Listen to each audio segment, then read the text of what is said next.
development of full artificial intelligence could spell the end of the human race.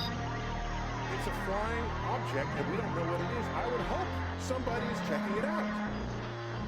With the rockets or whatever, but incredibly fast, almost the direction. They were too fast to be an airplane. I'm glad the Pentagon is looking at this, because if it poses a threat, I want them on top of it. Well, the craft generates its own gravitational field. You said there's lights in the sky? The internet has become the command center for criminals and terrorists. I need help, please help me! Aliens won't let it happen. You know, that's what we're instructed to say. Roswell, Area 51. Alien kept deep under the ground. 1, 0, 1, 1, 1, 0, 1, 1, 6, 3, 2, 9, 7. Media doesn't have your best interest in mind. The government is self-serving. You're here for a reason. You're listening to Troubled Minds Radio.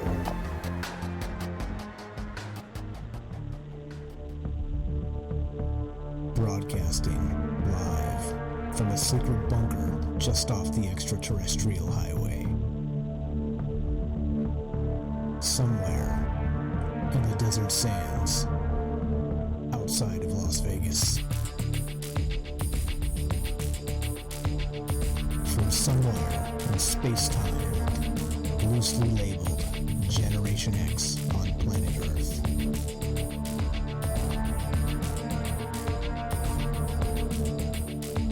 And asking questions of you in earnest into the digital darkness. Well, good evening, and welcome to Troubled Minds Radio. I'm your host, Michael Strange. I'm here without your co-host. He's missing in action, the famous Frank Pierce. We're going to do this anyway. And so, this is Troubled Minds Radio. And what the show's about is, of course, all of the things we can't talk about. They're not illegal yet. Yet, I stress yet. But we talk about them anyway for now. But we're quickly approaching that slippery slope of illegal, of becoming the terrorists of the internet. Like the late, great Stephen Hawking said. And yeah, this is, tons of stuff to talk about per usual. And we cover a bunch of it. Unfortunately, we can't cover all of it because there's only so many hours in the day. But the things we like to talk about here, and hopefully that you like to listen and contribute, is the paranormal, conspiracy, aliens, and everything in between. Some sort of blender mix, hybrid of all of that. And of course, the mainstream media, propaganda, and everything in between. That's what we do here at Troubled Minds Radio. So if you're new, that's what this is all about, and this is what we do here. And yes, it is a harvest moon. Thanks, Kelly, for pointing that out. If you guys haven't checked out the moon, go outside. It is late. It is late. It is Sunday. It is, what is it? Sunday night. October. What is the day? I don't even know what day it is. The 13th. Sunday, October 13th. So if you're listening right now, it's live. There's a harvest moon outside. Go outside and look at it. What's up, Mike's big heart? I see you. I see you, buddy. MIA.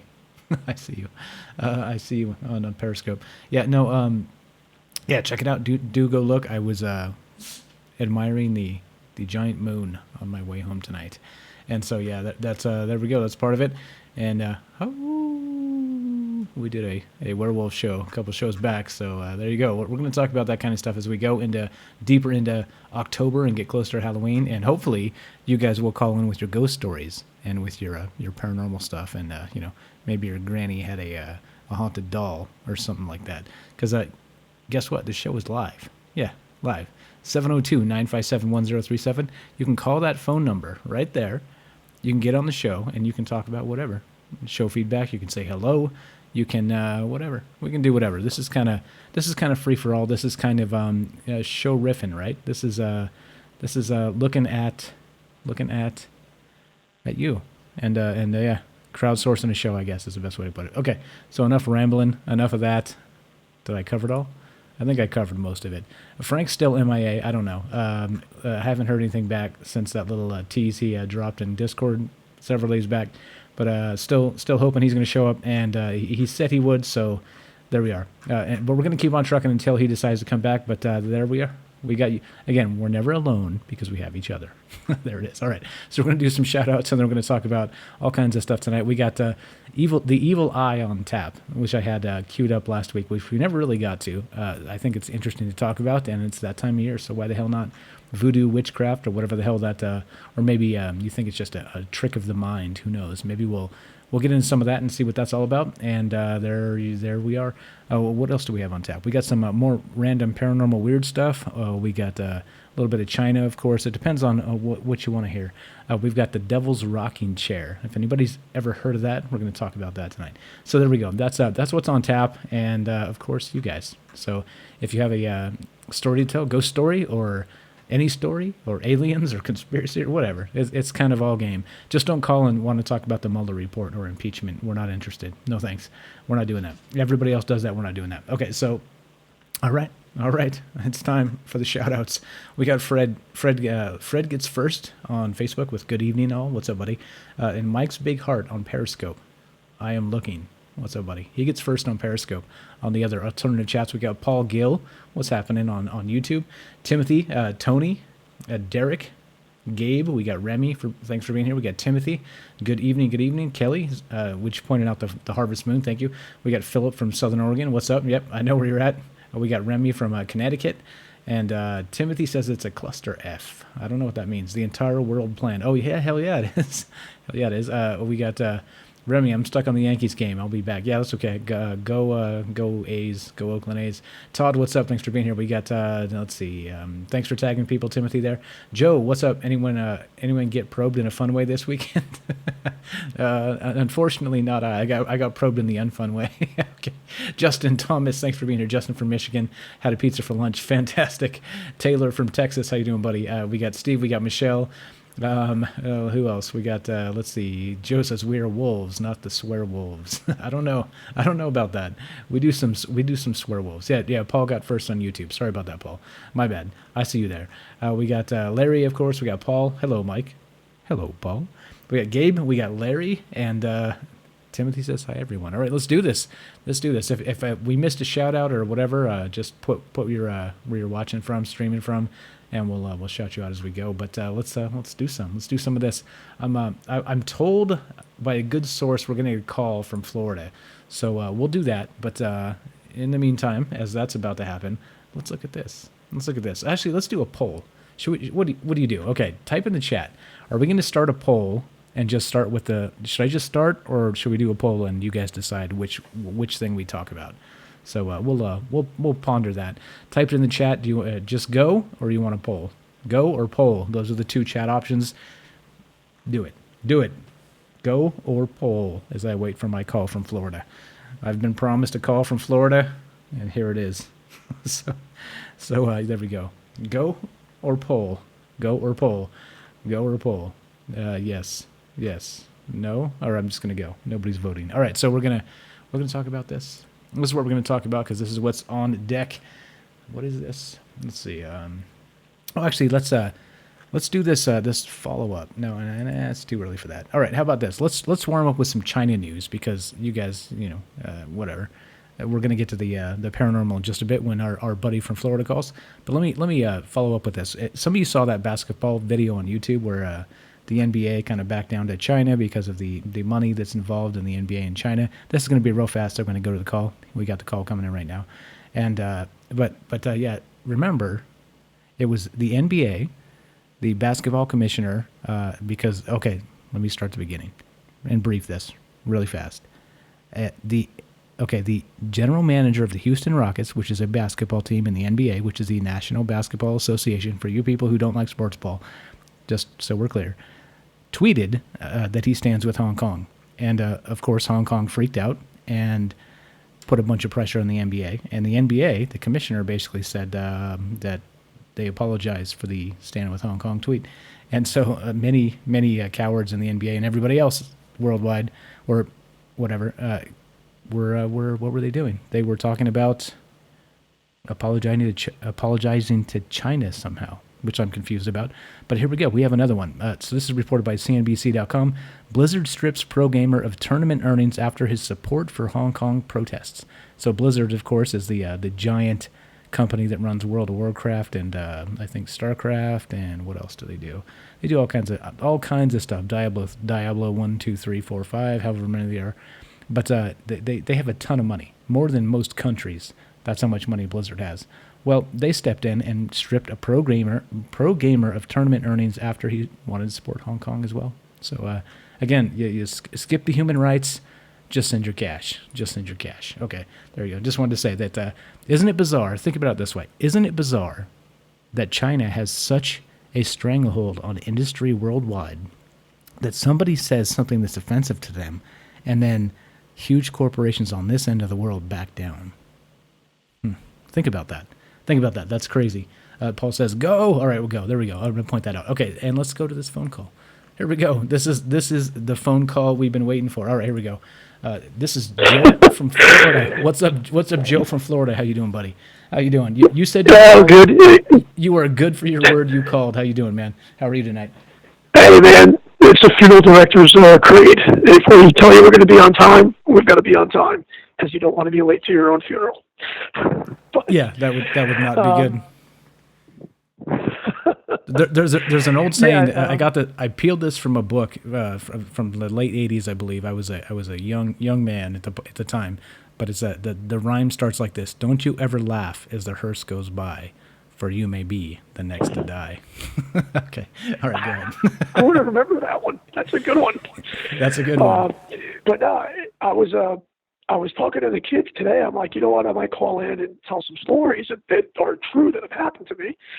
And my son brings up this one of World War II that I had told him. So you have to take these stories, and I'll call in maybe Thursday with some other stories, but you've got to look at them in the perspective of myself. Like, when a family comes to the funeral home, they're only dealing with their immediate death, just their family. That's all they see. Where when I'm in the office, in the desk, I'm seeing 2 or 3 families a day, maybe 10 families in a week, and I start to see coincidences or synchronicities, if you want to call them that, because I really start to think there's no coincidences. So to be a little off topic, some people will come in, maybe they don't believe in God directly or something, but when I start telling them things, I go, if you don't believe in something, there's still something else that goes on, because I see it. You have to take my word for it. So one of the stories was a couple of years ago, wife and I are at the flea market. We're walking around, and I see this painting on the ground. It wasn't a painting. It was like a lithograph or print. So the wife is like, buy it if you like it. And it was a little damaged, but it was of a B-24 Liberator going over the town of Palesti. And the name of the lithograph, you could actually look it up. It was called Coming Back is Secondary by Michael Wooten. I didn't know this till I got the thing home and looked it up. And it was actually worth some money. Of course, the one that I had was damaged, so it wasn't worth shit. So I took it, and I've had it hanging in my office probably for about a year. About 3 months ago, family comes in to pick up their dad's ashes. So I just happen to be the one on deck. I bring the ashes out, and I'm making small talk with the family. So the guy goes, how much do you know about World War II? And I'm like, try me. Just go ahead and try me. So he's like, well, my dad, he goes, was in this raid over the town of Palesti, and not a lot of planes came back, right? So I'm thinking of the print that I have in the back, but I'm not thinking of where the town was at, because I hadn't really looked at it. I'd had the print for a couple of years. It was hanging in my office for about a year. So I tell the dude, just to make conversation, I'm like, hey, wait up, I got something to show you. So I grab the print off my wall, and I'm walking to the front desk, to the front office, and I'm reading it. And I'm like, this is kind of crazy, because it says the flight over Palesti. So I'm like shaking basically. The hairs on my neck is standing up on end, which has happened many of times before. And when I walk into the office where everybody's there, him and the guy and the wife are there with the dad's ashes, the guy freaks out and he just starts taking pictures. And he looks at me and he goes, "My dad knew all the guys on that plane," he told me, "and none of those guys came back."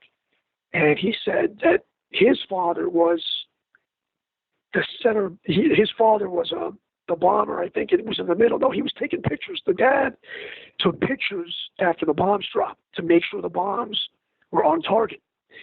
And his father was in the middle of the plane, and the waist gunners were on each side of him.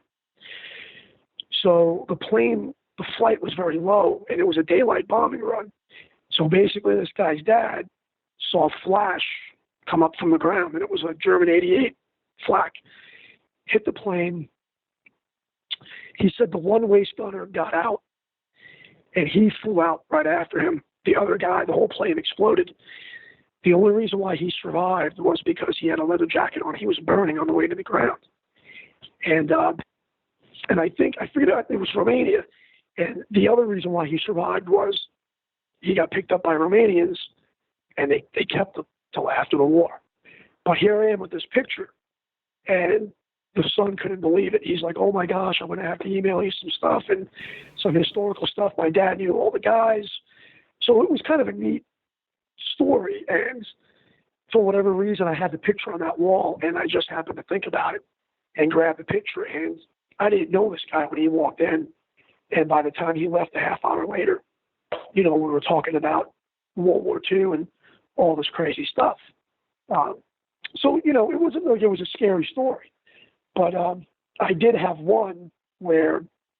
Wait, hold on, before... Wait. Hold on. We got a little bit of business to take care of here. So I'm going to break down that story in just a sec. But we got Josh. What's up, Josh from Ohio? We got let's see who else. We got some stragglers. We got a shout out. We got Darius. What's up? What's up, space travelers? How you doing? We got Kimberly. Thanks for being here. We got Kenny. Thanks for showing up, buddy. Okay, so let me just clarify. So that story is it kind of reminds me of the movie M. Night Shyamalan, right? Signs. Like, do you believe things happen for a reason, or do you think everything is random? Yeah. And so it's that situation where, yeah, right, right. Probably, I'm if you're here. I just posted a link in the picture, but you know what? Some things I think are probably random, but I think most things are deliberate. I didn't plan on being a funeral director. I've had so many coincidences in my own personal life that, every time I'm depressed or I want to leave that job, somebody mails me a letter. Somebody sends me something, and then I'm good for another month. It's not so much the job, it's the schedule and the people that you work with. It's a corporate job like anything else. They're assholes. The people that I work for are assholes. And, it's unfortunate the families come in and they don't see that. And you're trying to help families out.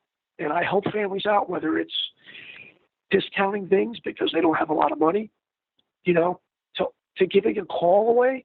Sometimes they record all our phone calls, and sometimes I'll call a family back on my cell phone, and I'll say, "Look, if you can't pay me like $700 for a cremation, which is dirt cheap, I'm like, there's a place down the road that'll do it for free." And that's really helping somebody. And I think that karma, for the most part, has kept me pretty good being that way. Yeah. I'm with you. Okay, so I happen to agree. I believe in karma in some way, some universal karmic structure. I can't define it. I don't know what it is, but I truly believe in my heart, if you do good things, eventually, one day, somehow, some way, it'll come back to you. Whether it's this life or the next, I don't even believe in the afterlife, really, in particular. But I don't know. It just seems like if you're walking around shitting on people, that it seems like a cosmic injustice to just walk away from this life and get nothing, right? Like let's say it is. Let's say there's a vacuum. There's nothing when you die, and you shit on people your whole life, and then you die, and you get nothing. No lake of fire, no devil, no fire and brimstone. You get nothing. Just like the guy just like Mother Teresa, let's say, and let's assume she really was all the things they said about her. But yeah, I mean, It's I don't know. Okay, but okay, yeah. So if everybody is not familiar with this individual that's on the phone, this is Joe. He's a funeral director in Florida. Okay, we're gonna leave it at that. No last names, no direct places, because he just called his coworkers assholes. They can see it. They can see it on there, so it's fine.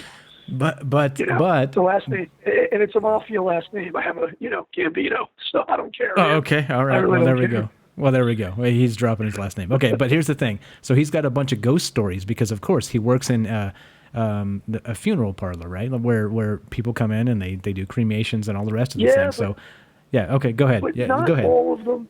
Not all of them happen in a funeral home. Like my mom, I'll tell you, this is a sad story. I remember being a kid and not knowing how to deal with some of these things, and my mom would understand them, I guess, and my grandmother, and that's another story for another time. But we had close friends of the family, and we lived in New York. And one of these kids, he must have been like 22, 23 years old, and he was very heavy. He probably weighed about 300 pounds, and he was walking in Brooklyn with some other people, and this was in the 80s, and he got robbed, and they came with Y acid, like Y, and they threw the acid on him just to get his watch. And anyway, the person that was next to him that was like regular weight died from the burns, all these chemical burns from the acid. He survived the burning, and he had extensive plastic surgery. But the doctors told the family, he's going to do good for a while, but we don't know what's going to happen long term. So a couple of years goes by, and then he starts to get sick. He started getting like blood clots. And he was in the hospital, and my dad was visiting him. And it must have been like midnight, and me and my mom were at the house, and we hear a knock, like a sharp rap, and then I feel a cold breeze just come right through me. And the dog starts freaking out, and it's classic. I mean, it's typical classic. That's what people hear. If you're open to it, you notice it. So my mom is, I'm like freaking out. My mom's like, I don't know, and but she knew. And around 5 o'clock that morning, he passed away. The guy passed away. So, and then I'll give you another story. This happened, I don't know if you remember when I called you, how I learned about this show was about this time last year. My son was in the hospital for Crohn's disease. So I was at the bedside late at night on Facebook. I saw the show, and I used to listen to you guys. Well, while I'm at the hospital with my son, this is a separate story. Story number 3. I'm just trying to bring him off real quick. He had a phone in the room, but nobody uses a hospital phone. Everybody's got a cell phone, right? So he's got the phone in the room, and the phone starts ringing. And I'm like, why the hell is the phone start ringing? Who the hell's calling me? And pick up the phone. I hear like TV or what do they call it? The voice. I forget what you guys called it. The EVP. You hear like a electronic voice phenomena. EVP.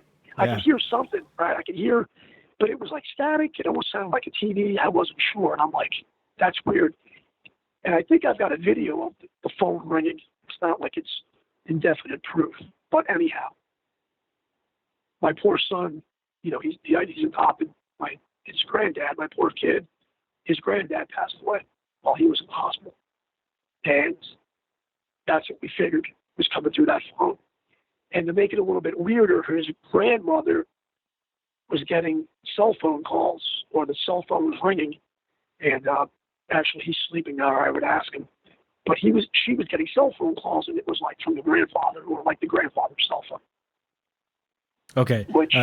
Okay, so that's actually not unknown to me. I've heard this from people that have had people pass on in their family, that right around the time where they passed, things like this happened. Like phone calls came through from cell phones that couldn't possibly have made calls.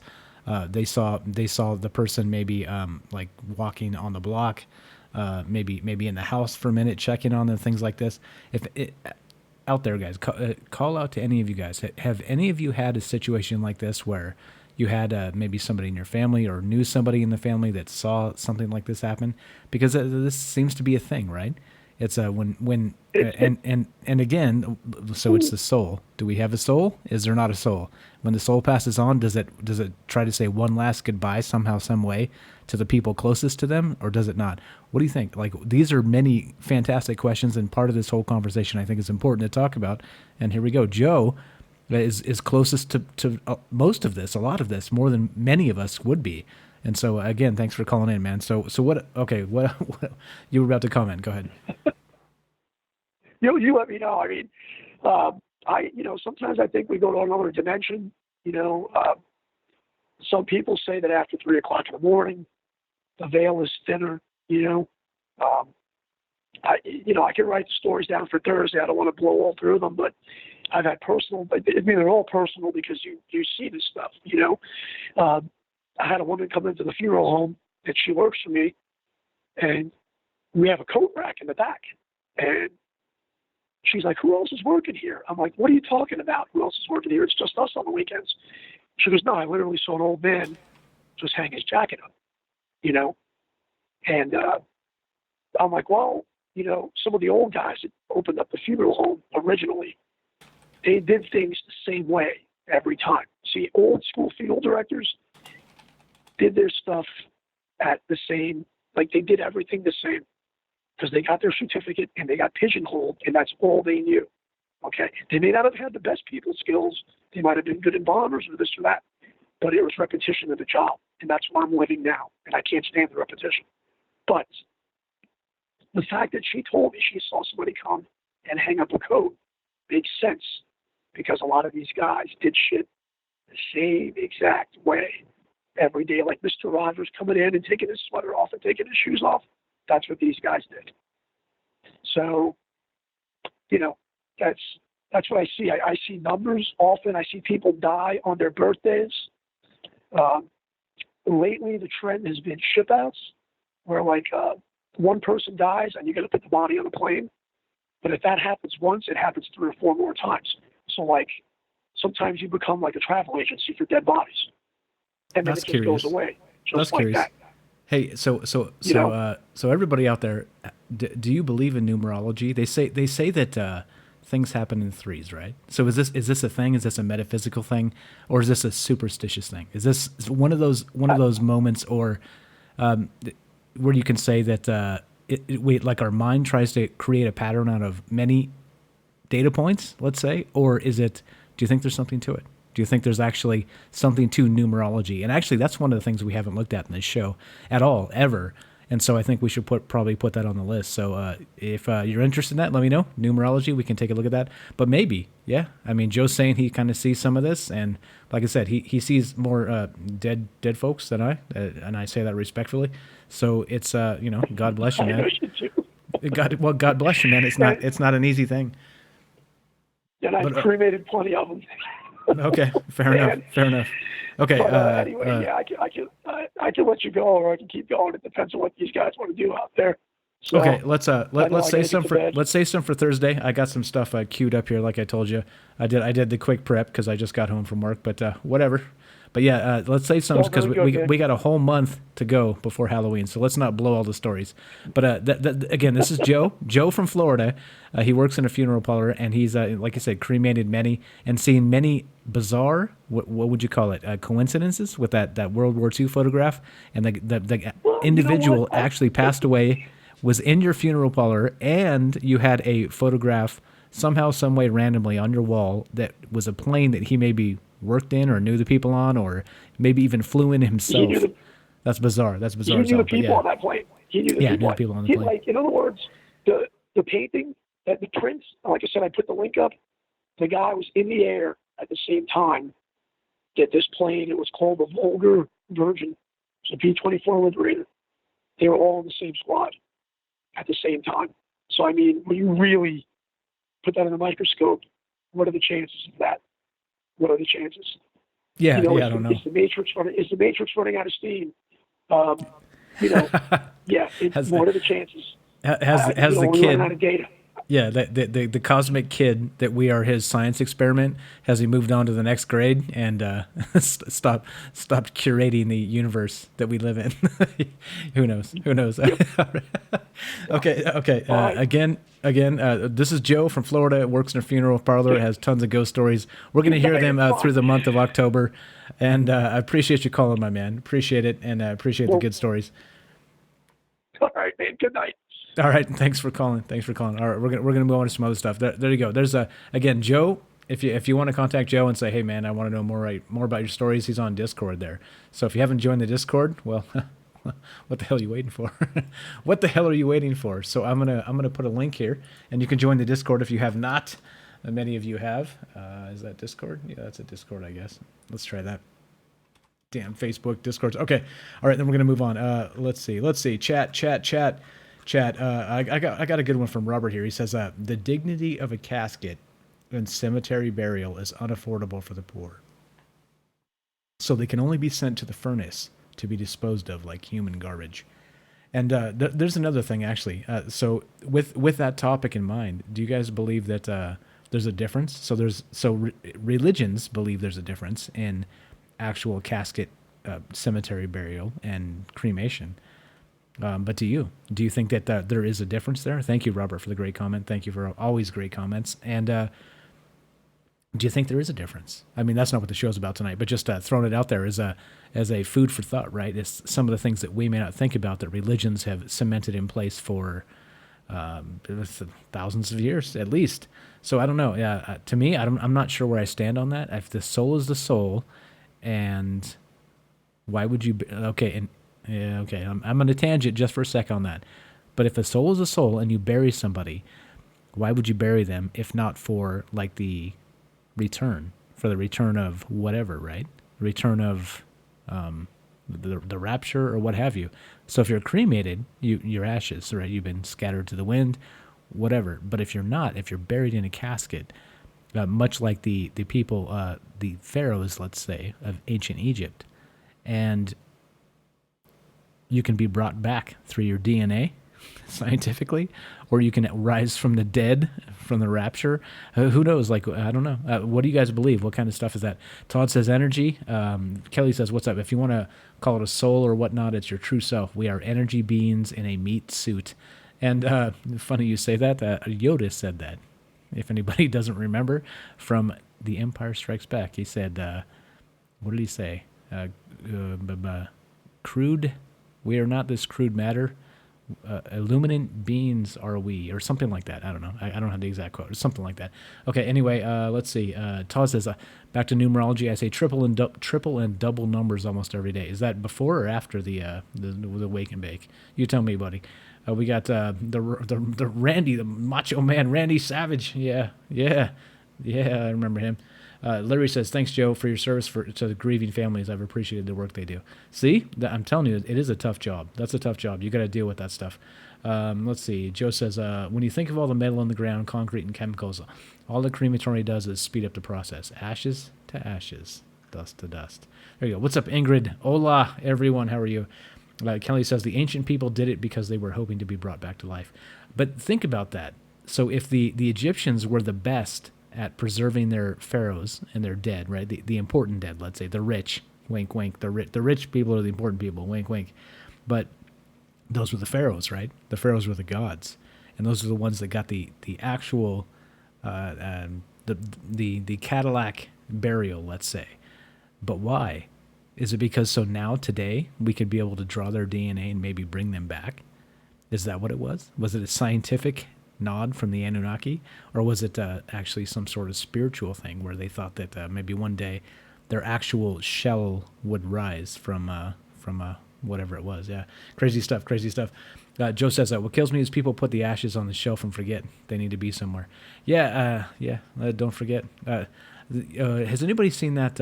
Just on another quick tangent before we can move on to some other stuff here. Has anybody seen that movie? It's I can't remember the name of it.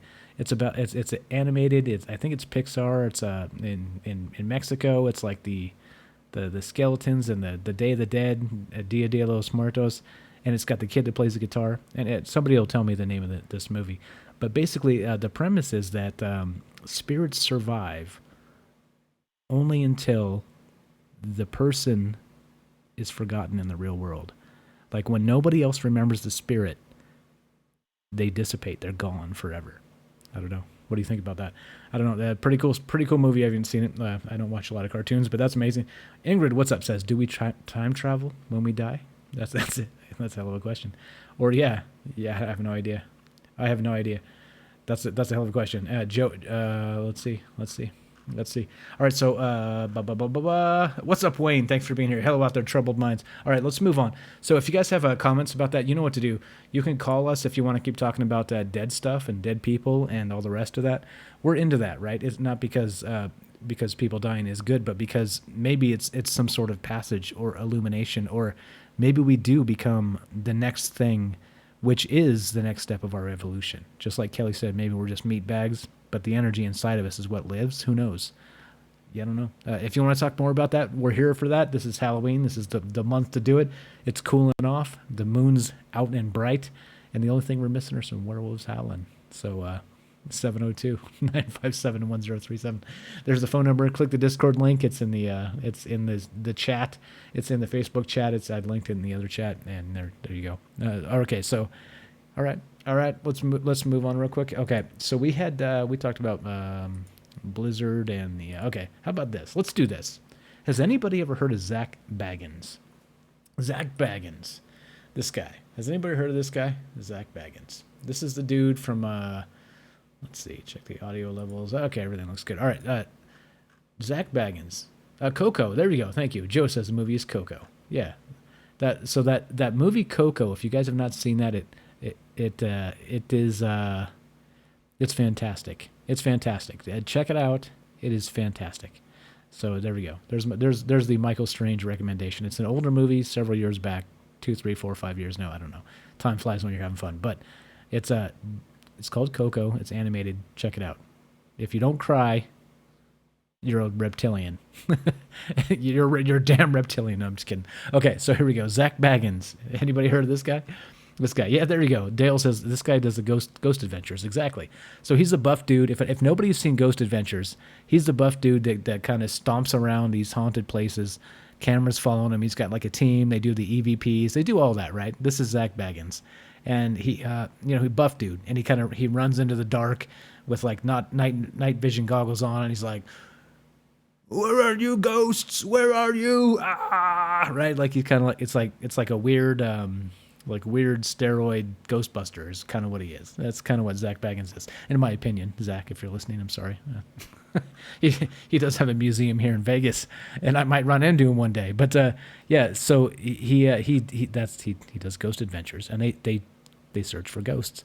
But check this out. If you guys have never heard of this, sounds lame, Todd. Oh my God, Todd. Okay, here we go. Zach Baggins. So this is reported by TMZ. This is not too long ago. This was what is the date on this? This is April 28th, 2019. Okay, check this out. I got a few of these here. This is just this is what happened. Zach Baggins adds a haunted rocking chair to collection from the Devil Made Me Do It case. All right, so here we go, straight from the TMZ News, which is of course the pinnacle of journalism. I hold these guys in higher esteem than CNN and Fox News, by the way. But it goes like this. Zach Baggins is at it again. The Haunted Museum now has another terrifying piece of furniture, this one connected to an exorcism and an infamous murder. The Ghost Adventure star has purchased the Devil's Rocking Chair, a chair with ties to famed paranormal investigator Lorraine Warren and the notorious Devil Made Me Do It case, to display at his museum in Las Vegas. I've driven by there. I haven't actually been in there. I'll have to do it one of these days. The story goes like this. Lorraine and her husband Ed helped exorcise a possessed 11-year-old named David Glatzel in the early 80s. During his exorcisms, the chair would allegedly rock on its own, levitate, and even vanish and reappear. David and Lorraine also claimed to have seen the devil sitting in it, the devil himself. How about that? Also, a quick poll. Has anybody out there ever seen the devil himself? I want to know. It continues. The witnesses say the final exorcism concluded when the demon fled David's body and entered Arnie Cheyenne Johnson, a man who killed his landlord months later during an argument and claimed it was due to his demonic possession. The Warrens backed him up, but the judge didn't buy it, and he was convicted of first-degree manslaughter. Okay, there we go. And so the story is the premise of the 1983 book, The Devil in Connecticut, and is rumored to be the plot of The Conjuring 3. I have not read that book, and I have not seen that movie. But okay, so here we go. This was back in April. Zach Baggins of Ghost Hunters purchased the Devil's rocking chair, is what they call it. Okay, so, and here we go. Now let's fast forward a little bit. Let's read a comment or two. What's up? Ingrid says that's the spirit of the ones who die, but not by a natural death. Stays in. Oh, whoa! I read that. I butchered that. That's the spirit of the ones who die by not a natural death. Stays and wonders when the person get killed. Yeah, I don't know. I have no idea. If anybody is an authority on that, then call us, please. 702-957-1037. And I'd like to hear about it. Timothy says, need people who understand that stuff to really get anywhere with it. Yeah, I agree. And yeah, Dale says, he provokes ghosts.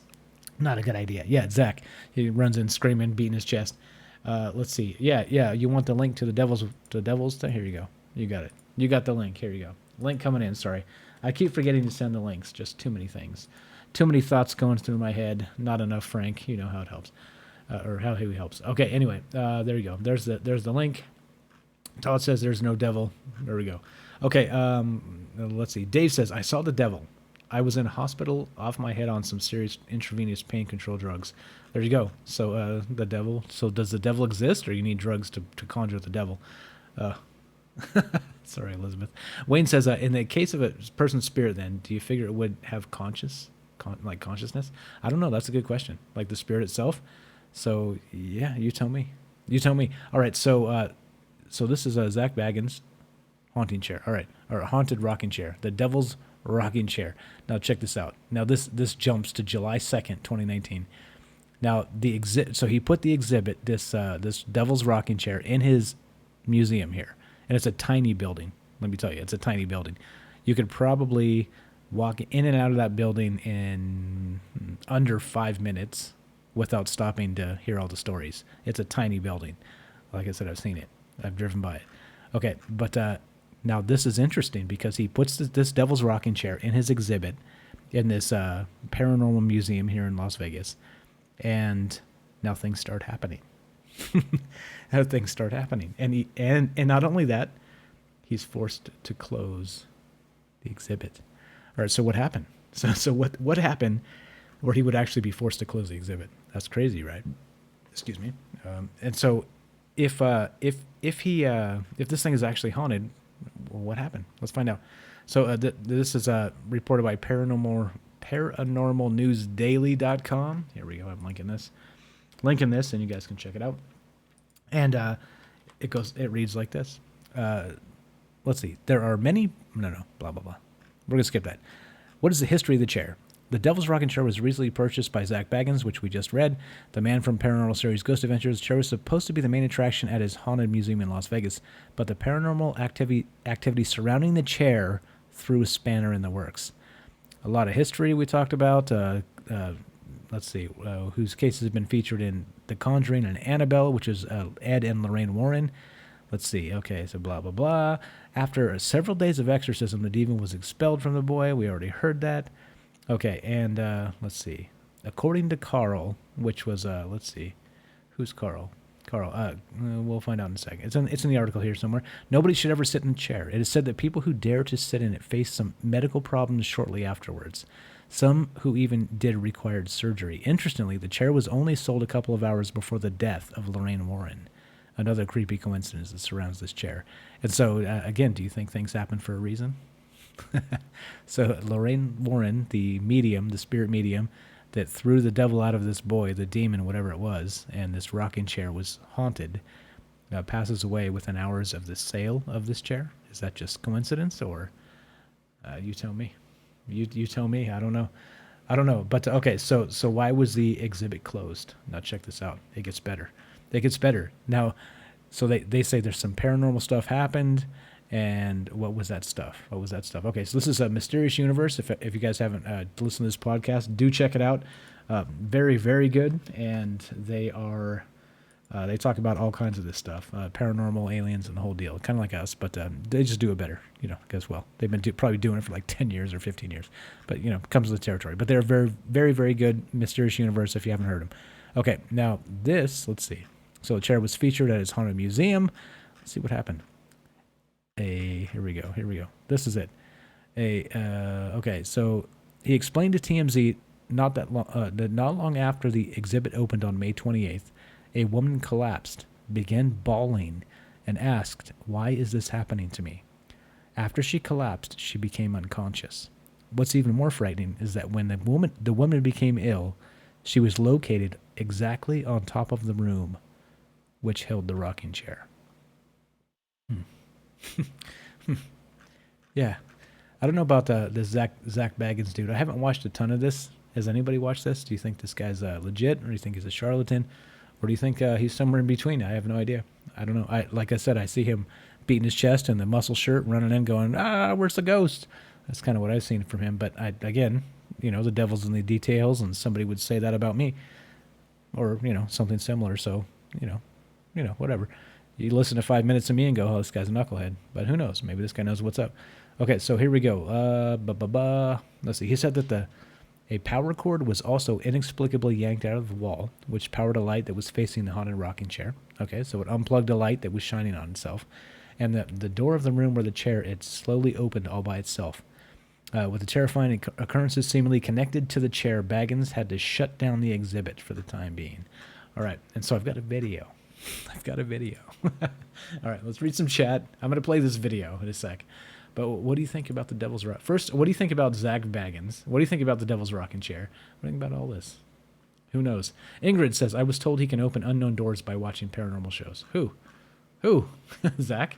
Oh, I see Zach doing demonic rituals on his shows. Okay, yeah, there we go. Let's see. Todd says, the exhibit was lame. No one wanted to see it. That's why he was forced to close. All right, so if you've been there, call me and let me know. Because, okay, whatever. Ingrid says, sometimes the boy didn't get a mosquito on camera. I'm not sure what you mean. Larry says, the mind connects it in altered states with drugs and hallucinogens. Mohammed, for one. Native Americans in the Sweat Lodge on Vision Quest. Okay, I'm with you. I'm a thumbs up on that. Oops, can I? Here we go. Yeah, let's do that. All right. Okay, let's see. Joe says, you may not believe in God or the devil, but plenty of people do, and that is the rise of a tulpa. If you believe in any idea long enough, it can manifest itself. The show American Gods is a good portrayal of this. There you go. That is a good one. Timothy says, I think a lot of it's bullshit. Okay, fair enough. And you can make money off anything. All right, fair enough. Pet rock or whatever. All right. Plenty of people are still asleep. Yeah, okay. All right. Okay, so let's watch this damn video. Let's watch this damn video. Let's see. Elizabeth says, search up Devil's Chair in Casadega, Florida. All right, let's do that. I'm gonna do that in a sec here. Let's see if it matches up. What's up, Elizabeth? Thanks. I miss Frank too. We miss Frank too. So you're not alone there. All right. So I'm gonna search that up real quick, and we're gonna watch this video as well. But thank you for adding to the conversation here. I appreciate that. The Devil's Chair. Let's see. Is that okay? All right. There's some stuff here. All right.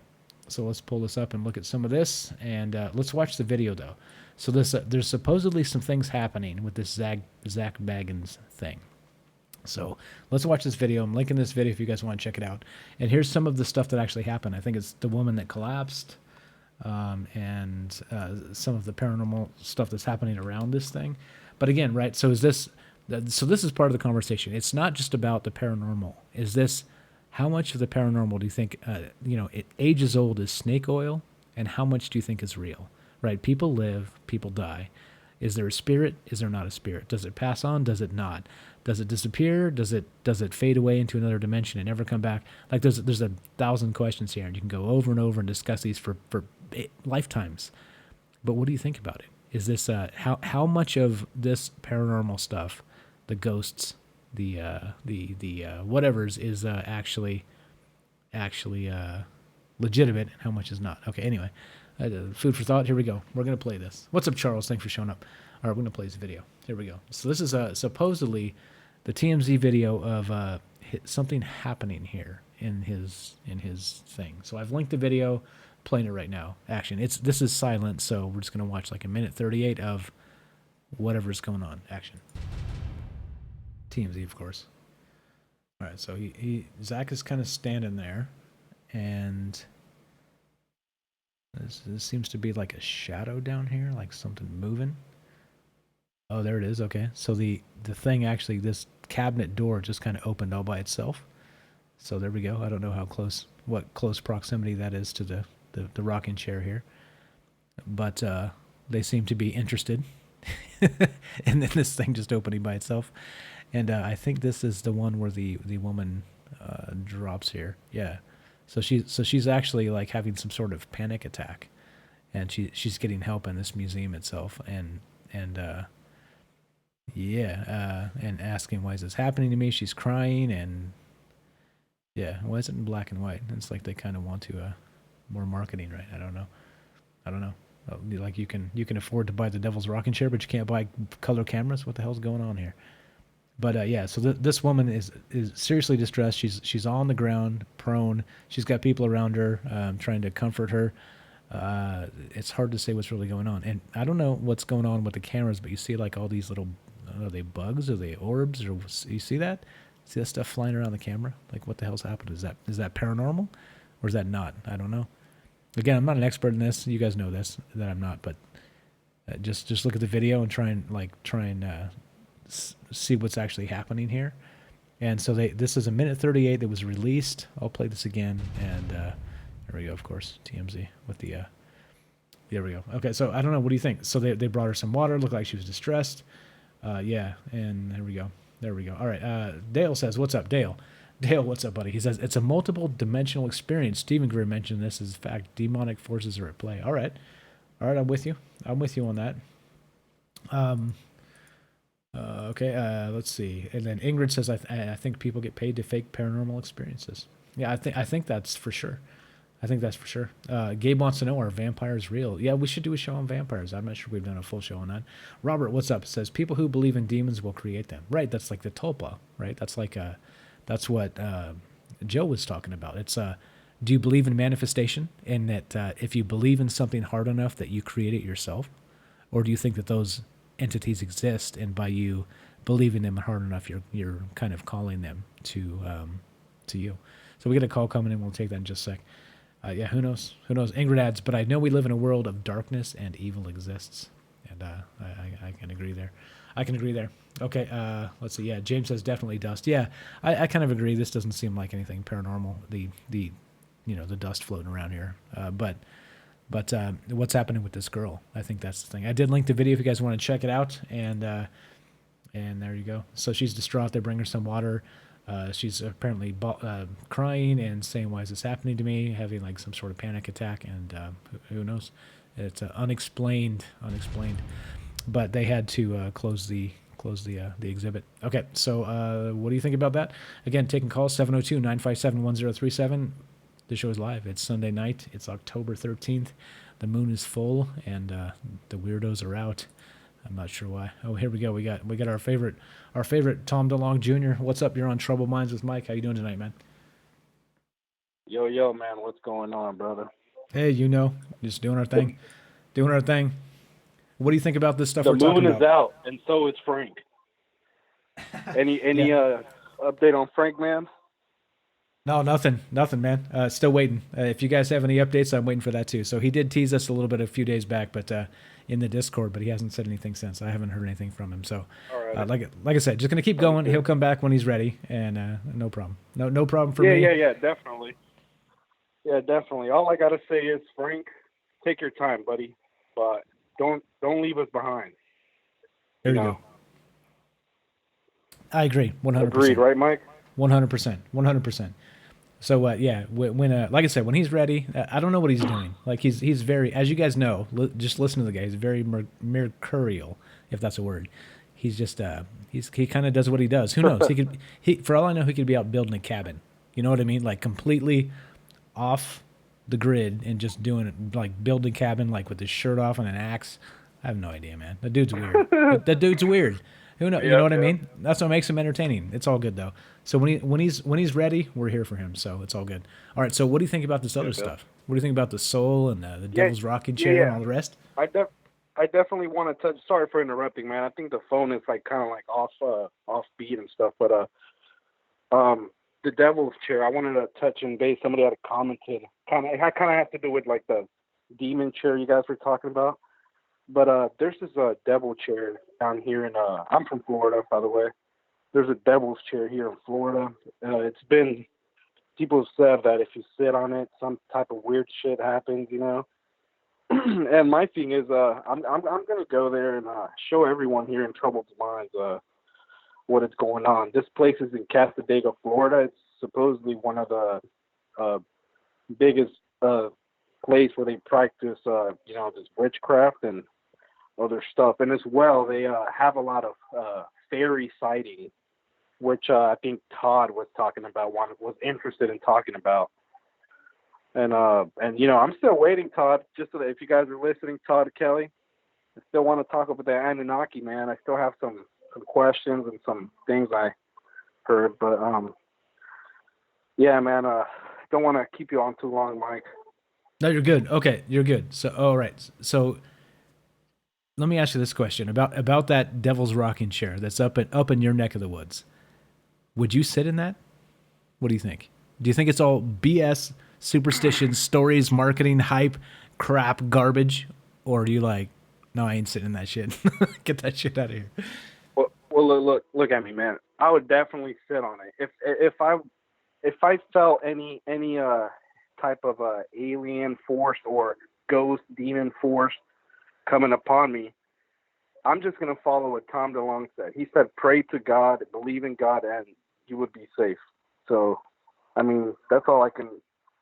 I mean, I definitely believe in ghosts, but I'm kind of a see it to believe it guy. It hasn't happened to me. I'm a normal guy. I've never been abducted. I've never seen UFOs. Never seen anything. But yeah, I'm definitely down to sit on it and experience something. Okay, so you got brass balls. You would sit on the Devil's Rocking Chair. Oh, definitely, man. I mean, am I wrong or not? Tom DeLonge clearly stated of the only way you can get rid of these demonic forces, these alien forces, would be to kind of pray to the higher being, a God or of some sort. I don't want to get into God too much because then we'll get Kelly mad or Todd. No, they're fine. No, nobody's gonna get mad. That's the whole point. This is like the discussion is about all those things. But here's the thing though. So if you're like, okay, well, I'm not gonna sit in this chair. You do sit in the chair. You're literally not worried anything terrible will happen to you. No matter how many like if 99 people out of 100 tell you there's some wicked shit going on here, you still sit in that thing?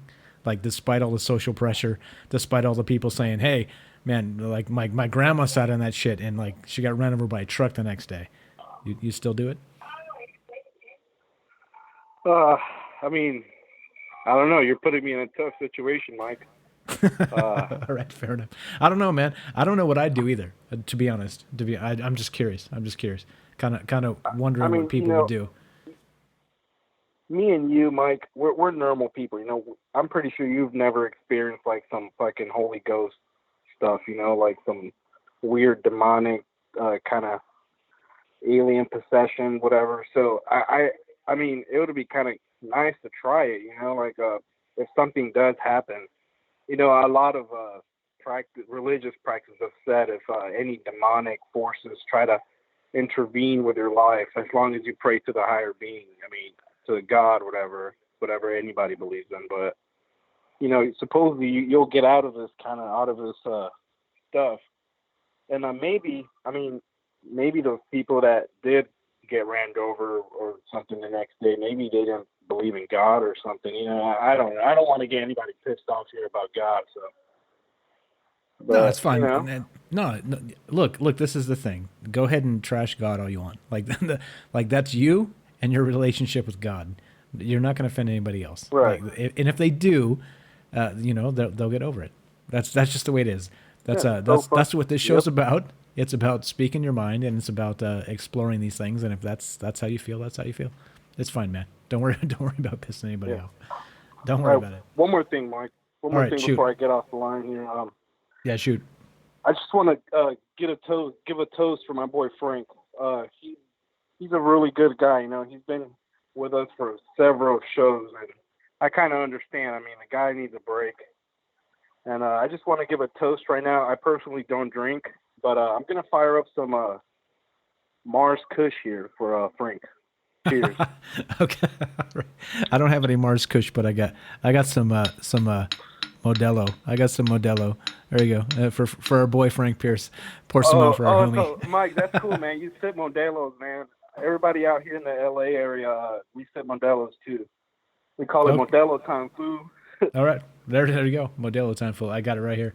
I got it right here. Cheers to Frank. We're missing you, buddy. Come on back. Okay. Anything else we got you on the line there? Tom DeLong, Mr. Tom DeLong.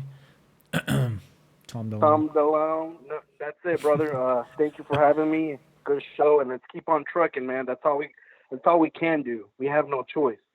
There you go. We got to keep on trucking for the troubled minds. Keep on trucking on the troubled minds. Thanks for listening, man.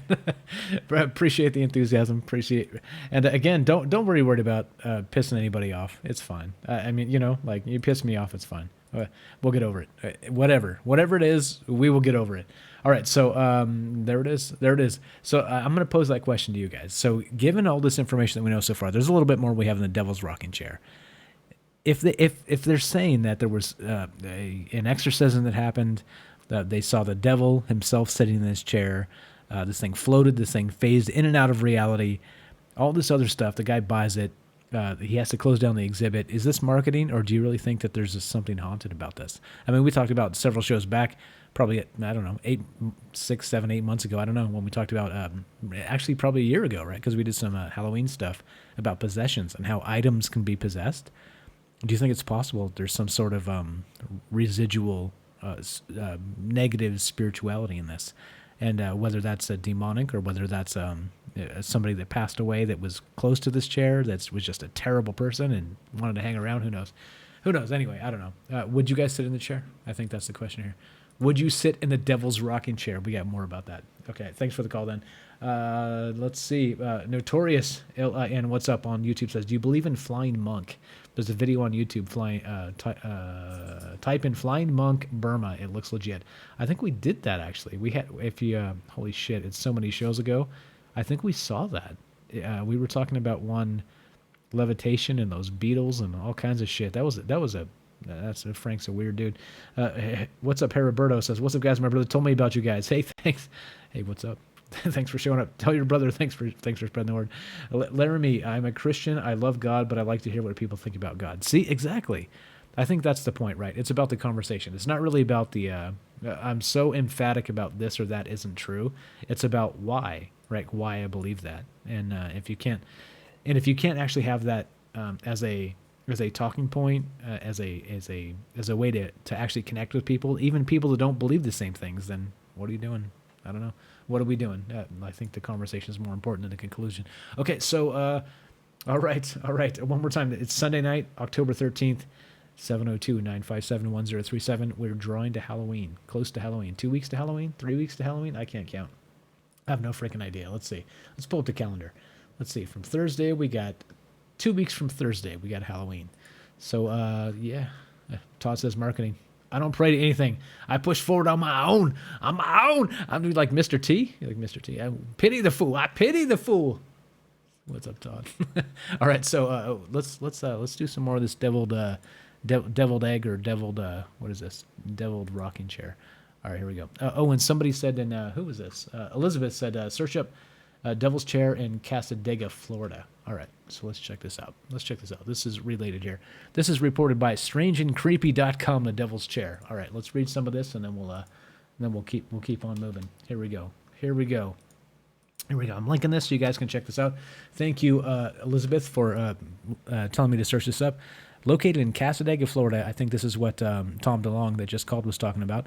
In a small isolated cemetery sits the Devil's Chair. Legend has it that supposedly the chair was built by the devil himself, and that he sits in the chair after midnight waiting for people to come. If you sit in the chair after midnight, he supposedly whispers evil things to you and forever torments you for the rest of your life. All right. Now, that's not the strangest part of the story, they say. The strangest part is the fact that if you leave a, oh no, Okay, the strangest part of the story is that if you leave a full can of beer, now I don't know why it has to be beer, but if you leave it and don't open it in the morning, it will be empty while still unopened. Oh shit! This is the devil's chair. This guy is trying to drink my beer through the ethereal fog, and that's just not cool. That is not cool. All right, so this continues. Do we believe the story is true? Not at all. If you do decide to visit this place, please be respectful and don't trash it or destroy anything. They say get permission. Oh, there's the devil's chair. There it is. Have we seen this? Never seen this. All right, did I link this? I did link this. All right, there's strange and creepy. All right, one more. The devil's chair. An urban legend.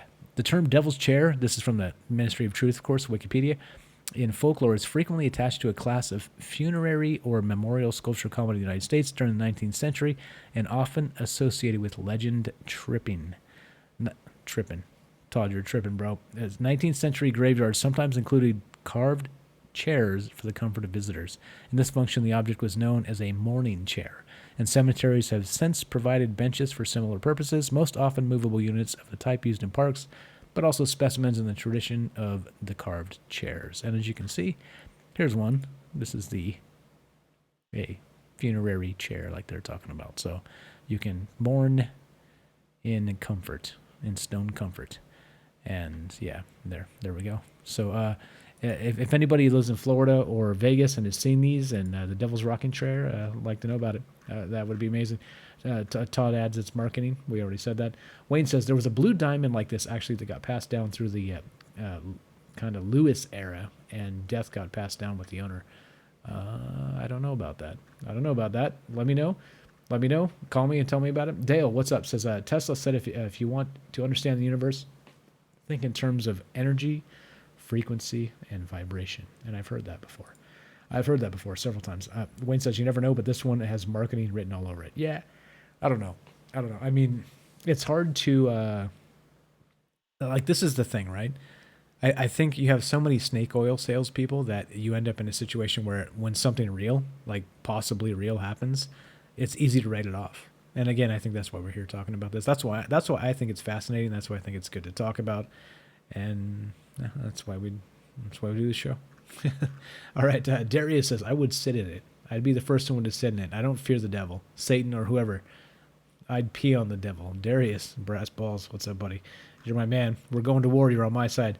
Justin says, put a dirty 30 on that chair and let's see if this shit gets nutty. You guys are the best. Yeah, King Louis, Louis the Fourth or whatever, right? Okay, so all right, here we go. Is it it's an hour in? Devil's Rocking Chair. I don't know. Ghost stories. Does anybody out there, do you believe in this stuff? Do you believe? Okay, I think here's the crazy part. So if you break it down and you kind of slice it as, sure, some of it's marketing, right? Like you could accuse us of that. Trouble minds. You'd be like, oh, you're marketing assholes. You're trying to whatever, right? Fine. Accuse us. I don't care. Again, never made a penny. It's only spent my own money to do this. Fine. Accuse me of whatever you want. I don't care. But people live, people die. Like I said, entropy. I don't know that wink wink climate change is killing us, but I'm certain that entropy is killing all of us, and not just us, the world and the sun and the solar system and the universe and everything involved. And I'm not quite sure people can do anything about it. So there is that. But if you go back to people live and people die, I guess it comes to belief in the soul, right? I guess that's the question here. I don't know. Darius says there's a movie on YouTube about a devil's chair. If you sit in the straps come out and hold you, spikes come out and puncture you to death. Kind of lame movie, but worth the watch. I don't know. Okay. All right. I don't know anything about that. Dale says let's move on to the Devil's Bible. All right. Oh, you got the Devil's Bible? Was that Anton LaVey, I believe, is a guy? Yeah. Maybe not this time. Okay. So let me see if there's anything else about this, or if you guys want to talk about something else. Again, as always, Sunday night. This is live. If you're watching right now, October 13th, 2019, or if you've ticked over the 14th on the East Coast, then you're watching us live. You can call. You can say what's up. You can say I think this is BS. You can say you can say whatever the hell you want. We don't play that game where you're censored because of your views. Like you call in, you tell us what you think. If you think the show sucks, call me and tell me. It's all good. I won't be too butthurt. It's fine. Okay, so Devil's Rocking Chair. The Devil's Rocking Chair. All right. So we got some China. We got the Devil's Rocking Chair. What else do we got? I had some other China stuff. Oh, here we go. Let me see. Let me cruise this real quick. So we talked about on the last show, there was a monster, a winged monster with glowing eyes that appeared near the O'Hare Airport, and that was B Chicago, and kind of Mothman-esque. So there's an update on that. There's an update. So Lon Strickler publishes additional details of O'Hare Airport, Lake Michigan Mothman encounter, and this just happened. This was this past week, and let's see what they say. Let me link this. This is again off the same source, singularfortean.com, and here it is. Here it is. I see you there, Notorious. We'll read that in a sec. Catching up. Doing many things at once. Let's read this, and we'll let's see. Okay. Lon Strickler of Phantoms and Monsters was contacted by a witness in Rosemont, Illinois, following an October 5th sighting of a tall creature with bright red eyes and large wings near Chicago's O'Hare International Airport. Although the initial report was submitted to the MUFON, Mutual UFO Network, that the witness decided not to communicate further with the field investigator assigned to the case after the investigator displayed a pushy and aggressive posture. How about that? Somebody from MUFON was pushy and aggressive. Figure that. I mean, in my opinion, wink, wink. The witness found Strickler through an internet search and began by emailing him the following. I recently had a sighting of a black creature that flew off on Saturday, October 5th in Rosemont, Illinois, and I advised him that I did not want to talk to him and I wanted to remain anonymous about the sighting. He then demanded that if I did not talk to him, then I would need to meet him in person to discuss the report, and he would have to take pictures and discuss the report in order for him to give it validity. Okay, after emailing back and forth with the MUFON investigator, I decided to look elsewhere for someone to report my sighting to. And, after looking around Google, I came up on your map, and, okay, hold on. Let's see. This is long. This is very long. So the tale goes on. Let's see. The tale goes on. What was this? This is the exact account. We talked about this last show, so I don't want to go too far into this because we already talked about it, but so the additional is that the MUFON people were too pushy, and so the actual person that saw this Mothman thing that is right here, he claimed that's what he saw. It flew away, and he reported to MUFON. They approached him and they were too pushy. Then he had additional information here. So let's see. String of Mothman sighting. Let's see what he had to say. They stood there for a few seconds looking around. I'm not the only one. Sorry. It was then that I saw movement and looked up to see the creature emerging out of the trees. It was a large and about 6 to 7 feet tall. It was human-like in appearance, but almost solid black. There were no real features on this thing, just solid black. It swiveled its head around, looking and scanning, and that is where I saw the glowing red eyes. The rest of the body was thin. I remembered making note that it looked like a thin person, and it was sort of hunched over because its arms were down to about its knees. The wings were about as wide as it was tall, so about 6 to 7 feet in length. And there you go. I don't know. Do you guys believe Mothman exists? That's another one. There we go. Todd says humans are containers. Fair enough. What's up, Taylor? Yeah, it's a Mothman. Yeah. China is Mike's devil's rocking chair. Rocking chair. Yeah. Fair enough. Yeah. Don't send me to China. I don't want it. Okay, but here we go. I did link this. There's another one. All right. So that's not overly important. I just wanted to note that people are watching this and it is updating. Let's see. We got the Devil's Rocking Chair.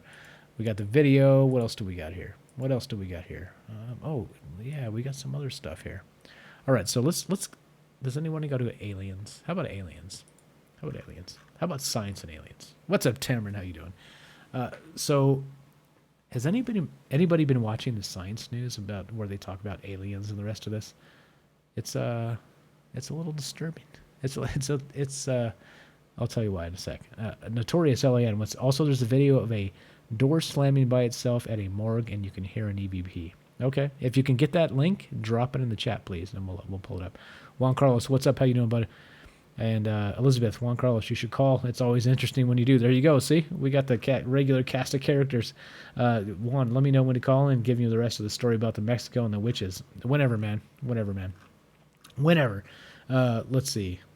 Larry says, would rather call you Mike than MUFON. Compromised AF.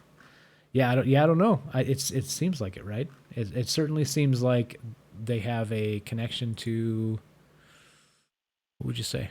Either some sort of marketing thing. I mean, it's like the Tom DeLonge thing, right? And they have the show that goes on the History Channel. It's the same thing. Like MUFON kind of sells their files to the History Channel and they make shows out of it. So yeah, I don't know. I'm not exactly sure there is source, like a wink wink source. But yeah, okay. So alien life. We've talked about that quite a bit on this show, right? Alien life. You see the crop circles there. It's what did you think? Crop circles. Aliens, crop circles. Did the aliens come down and make this Troubled Minds crop circle, or is this a fabrication? Yeah, what do you guys think? Should we do a poll? No, Martin made this. What's up, Martin? Martin in Sweden. Okay, so here's the thing.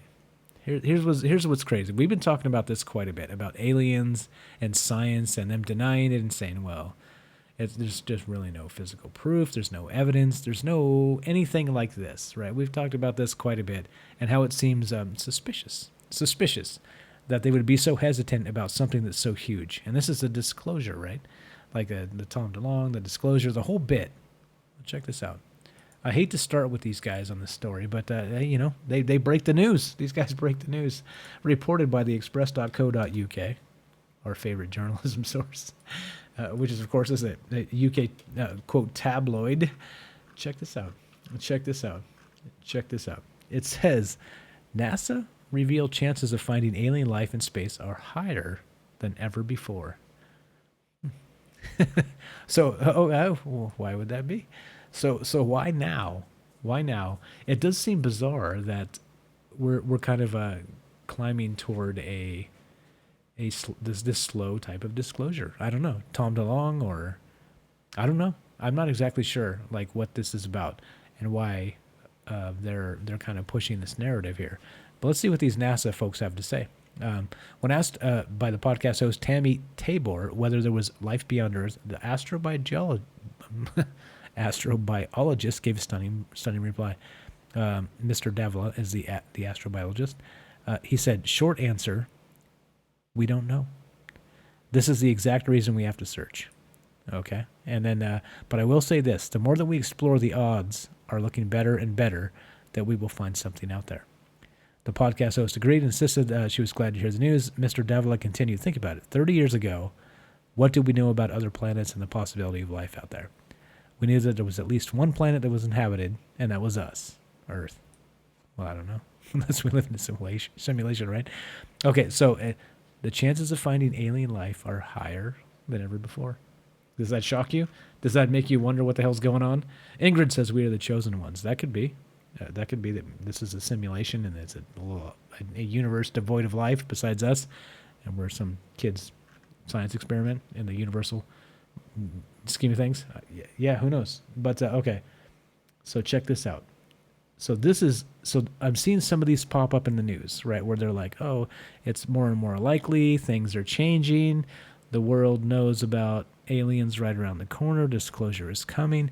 You see a lot of this now, where again, we've been watching the news very closely for over a year now, year and a half now plus, and we're at a point where what's actually happening. Well, check this out. So I found this one. This was a Scientific American, and we actually talked about this a long time ago. We talked about some of these actual let's say the precursors or the markers of life, the chemical markers of life were found in the 1970s. And so here we go, Scientific American. I'm convinced we found evidence of life on Mars in the 1970s. 70s. Like what the hell's going on here? The labeled release experiment on the Viking mission reported positive results, although most have dismissed them as inorganic chemical reactions. Yes, right? Inorganic. Okay, so this is very good. This is a very good read. And here we go. This is interesting. In this blog, NASA maintains the search for alien life is among its highest priorities. Right? Highest priorities. And if they found it, what would they tell us? That's me, not the article. The article goes on. On February 13, 2019, NASA Administrator Jim Bridenstine said we might find microbial life on Mars. So these are the things they're saying. It continues, our nation is now committed to sending astronauts to Mars. Any life there might threaten them and us upon their return.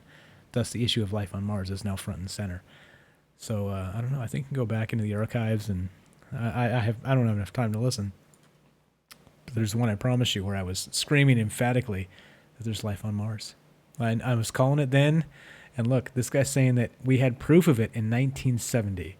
Okay, and he this is important. He adds, in addition to direct evidence for life on Mars obtained by the Viking LR, evidence supportive of or consistent with extant microbial life on Mars has been obtained by Viking, subsequent missions to Mars, and discoveries on Earth, including these. The surface water sufficient to sustain microorganisms was found on Mars by Viking, Pathfinder, and Phoenix and Curiosity. UV activation, ultraviolet of the Martian surface material did not, as initially proposed, cause the LR reaction. A sample taken from under a UV shielding rock was as LR active as surface samples. He continues, complex organics have been reported on Mars by Curiosity scientists, possibly including kerogen, which could be of biological origin. Phoenix and Curiosity, he found evidence that the ancient Martian environment may have been habitable. On and on. Look at us. Bullet point, on and on and on. And so this guy is saying that we've known for a very long time, since the 70s at least, that there's life currently or previously or both on Mars. And what's happening? Like, why the wait? Why the wait? What's happening? What's that? Meanwhile, he goes, a panel of expert scientists should review all pertinent data of the Viking LR together with other and more recent evidence concerning life on Mars. Such an objective jury might conclude, as I did, that the Viking LR did find life. In any event, the study would likely produce important guidance for NASA's pursuit of its holy grail. So I guess that's assuming that the actual holy grail of NASA is to have alien life, right? Or to find alien life. I don't know. Yeah, I have no idea. What do you guys think? What the hell? All right, chat to the chat. Again, this is live. If you guys want to be on the show, 702-957-1037, open to all. All comments are accepted, and we're talking about aliens right now. Well, first, it was the Devil's Rocking Chair, and China, of course. We got shit on China once in a while. But there you go. Tamron, what's up, says, OMG, what the hell? Everyone knows there are aliens. Now they're just making us look like absolute... I can't say that word. That's just a bad word there, Tamron. This is a family show. I'm not going to say that word. Philip, some of us are the ones who are still learning to be the chosen ones. Yeah, I got you.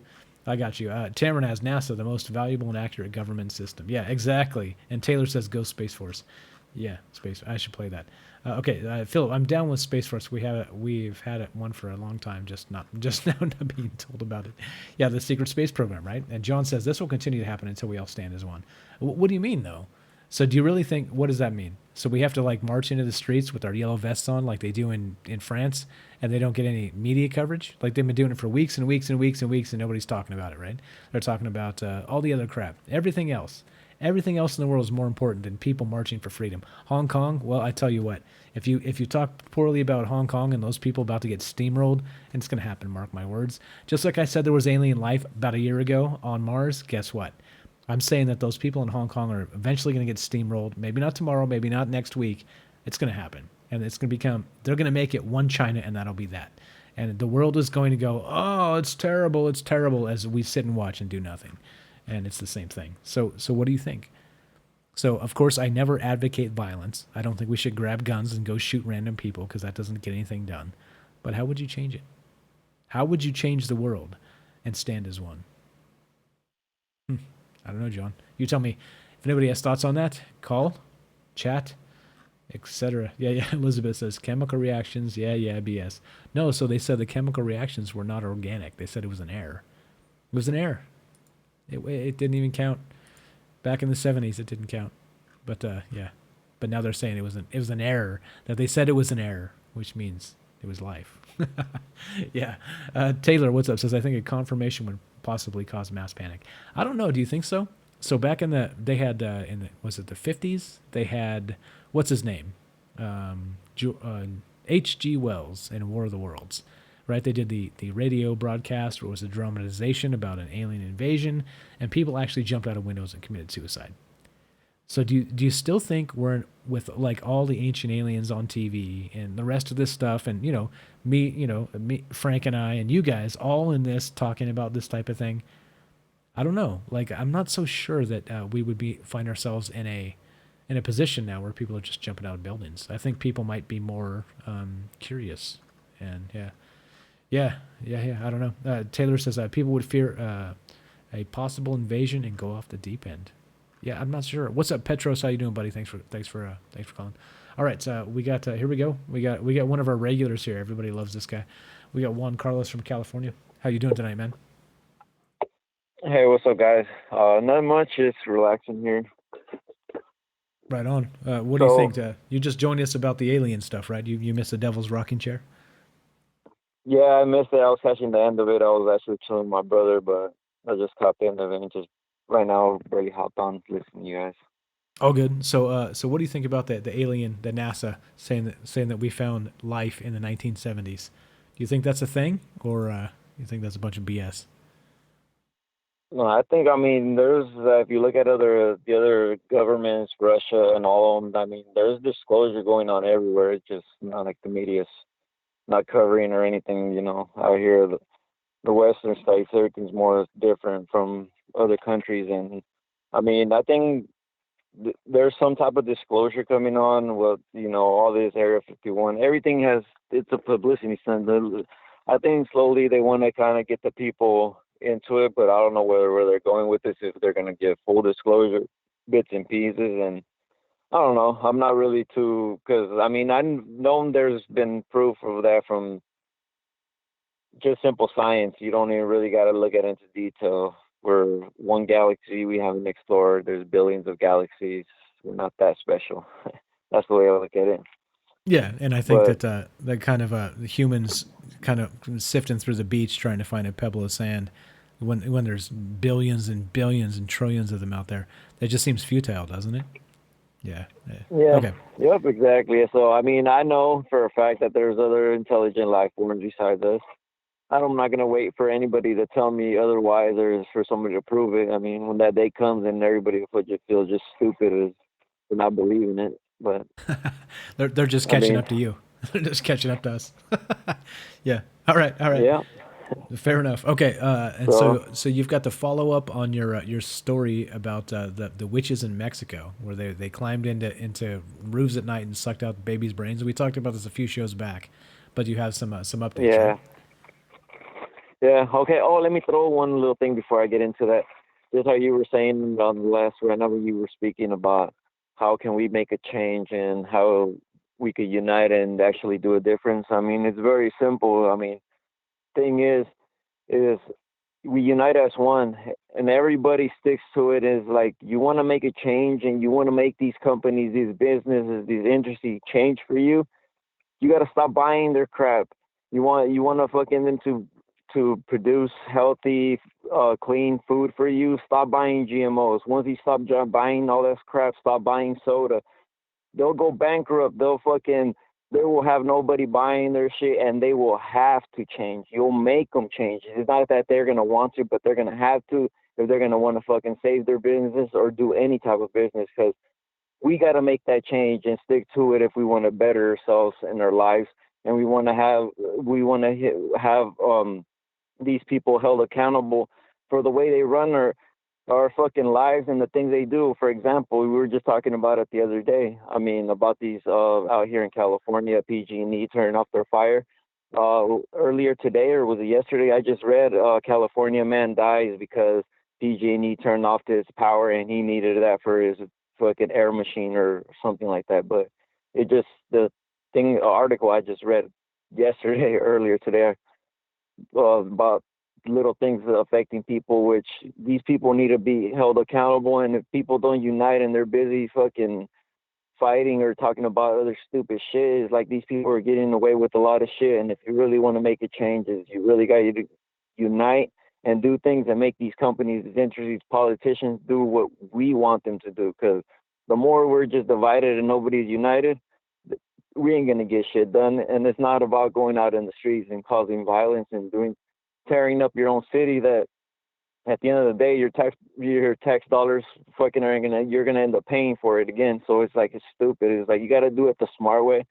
But a lot of people, I think, we're just misled on how to protest and go about things and what to really protest. You got young people protesting for things that are just kind of indoctrinated into them, like that, like Greta, climate change. It's just Soros trying to fucking make some more bucks out of fucking some fake climate change bullshit that he could fucking sell out for millions and pocket it. And it's a big ass scam, but all in all, I mean, we can make the change. Is we just got to really fucking stick together and make these people change for us. Right. So you mean actually think for yourself. Actually do grassroots type stuff where Nestle's buying up the water, so fuck you, Nestle, and I'm not buying any of your crap. Like, it's important, right? Because we do have the power to bring these people to their knees. The TV networks, the radio out there, all of the garbage that you turn on and you like will wrinkle your nose and just be like, why am I paying for this crap? Well, stop paying for it. If you stop paying for it, guess what happens? Eventually, they die on the vine because they're trash. And that's a great point, man. Okay, so go ahead with your story about the. Okay, so we were doing a story about this is a couple shows back, just to fill this in for the people that weren't watching that one, because I understand you don't watch every one. Some of you don't. Okay, but we had a couple shows back. We were talking about the chupacabra. We were talking about werewolves a little bit. We were talking about witchcraft and these sorts of things. And Juan Carlos called in, and he was talking about how he had stories of witches when he was little in Mexico, and they were climbing in the roofs and sucking brains out of babies, and they were shapeshifters and other stuff. So not to steal your thunder, but that's where the story started. So I asked you to go speak to your mother, if you could, and get an update on this, on some of the stuff that you didn't remember. So you remembered this as a story when you were a child, and you were kind of filling in like old memories, but you spoke with her in the meantime, and she kind of relayed some information that maybe you forgot. Is that true? Yeah, she dead on. So yeah, I talked to her, and she told me a couple things that she's like, I'll tell you the story again. And she's like, I wish I would have some type of investigator would actually go out there to where we're from. It's called the city's Michoacan. The state is Michoacan, and then the little town is called Zitácuaro. So she's like, I would love somebody to go there and investigate, because I know they'll find proof. And it's like, what they know is not just tales of people. It's like they have evidence. Like, it was a thing. She said that when she was growing up, she's like, I'm not that old. She's like, if I still manage to hear these stories and witness like people talking about things that are happening, I'm like, this stuff, is very real.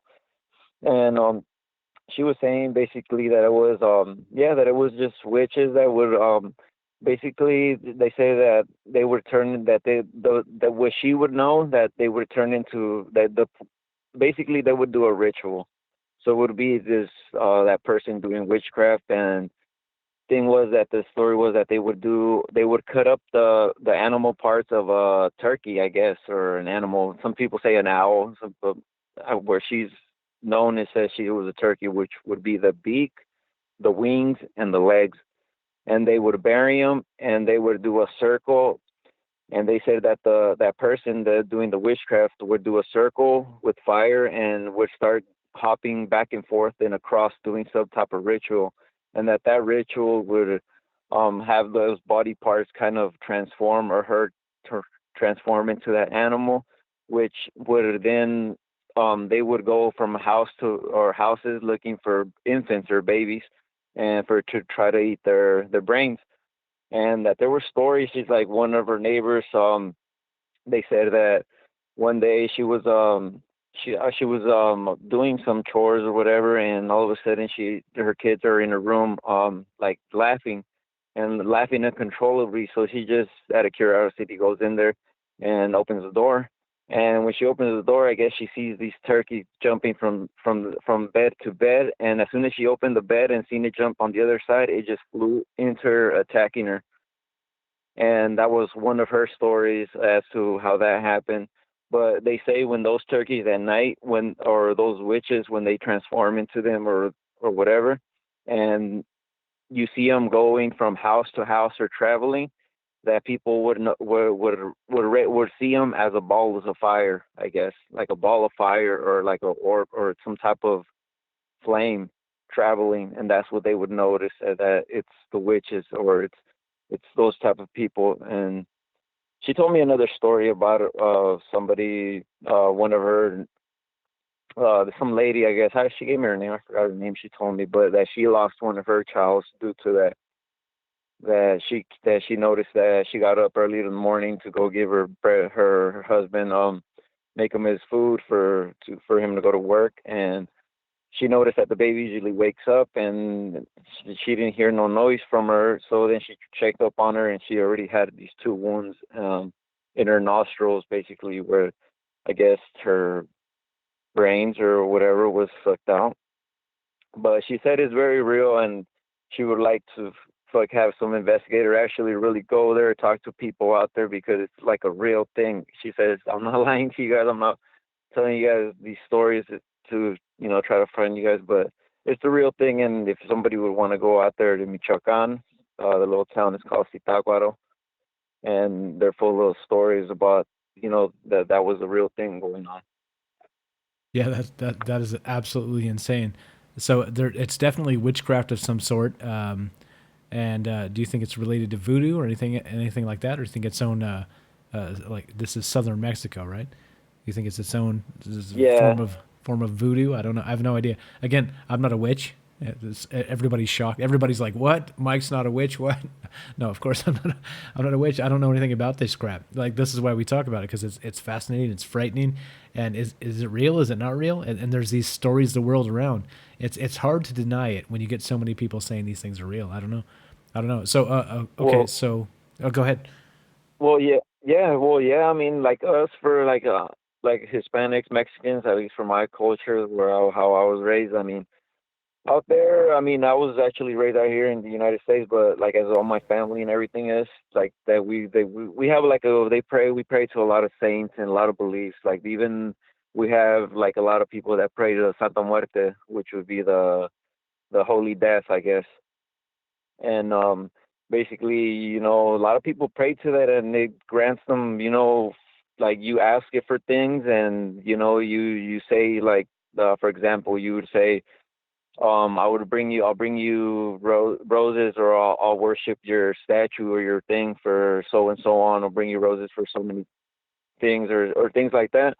But I want to make some more money, or I want my life to better on this, or my love life is like it. They say a lot of things that it grants you things, and I do believe it, because you're talking to somebody, I think, in a different dimension, some type of other being, to where you're mixing with something else. It's not from this dimension, is a little bit off, but it's like there's things that people don't know about, and there's different cultures that if you really, look deep in them, like there's truth behind the things, the spirits, just like the Indians, like everything.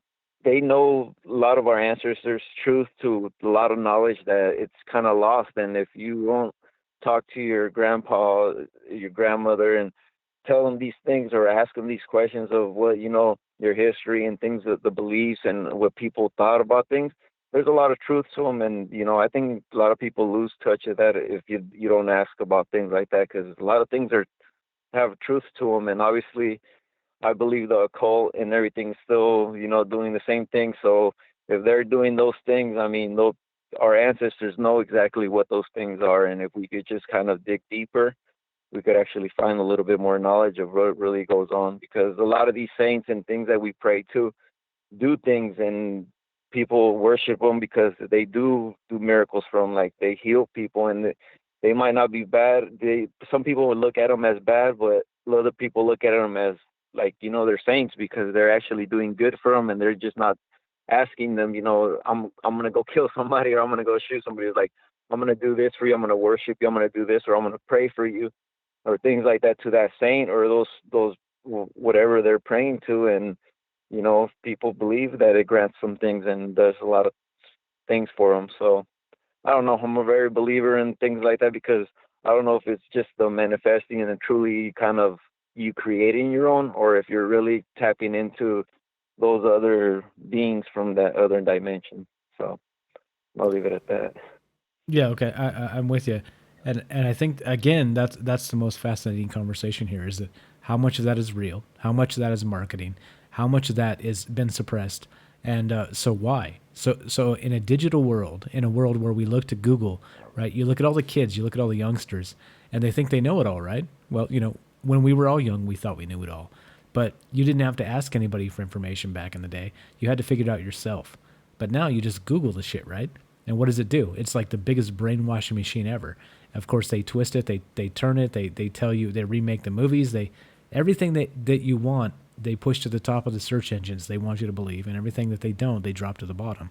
And so, just like you said, I agree 100%. It's more important than ever that we talk to our elders, we talk to our parents, we talk to our grandparents if we're lucky enough to still have them around, and we learn these things because holy crap, like what if you're not talking about this story right now? Right, and let's say a generation down the line, this disappears, but it's still happening. People don't know anything about it. They Google it. It's dropped to the bottom because it's a ghost story. It's witchcraft. It's BS. They say, but it's still happening. Right? It gets what would it do? It would get washed, like swept under the rug, as another an unfortunate tragedy, a murder, unexplained murder. I don't know, man. Like, yeah, I'm with you 100%.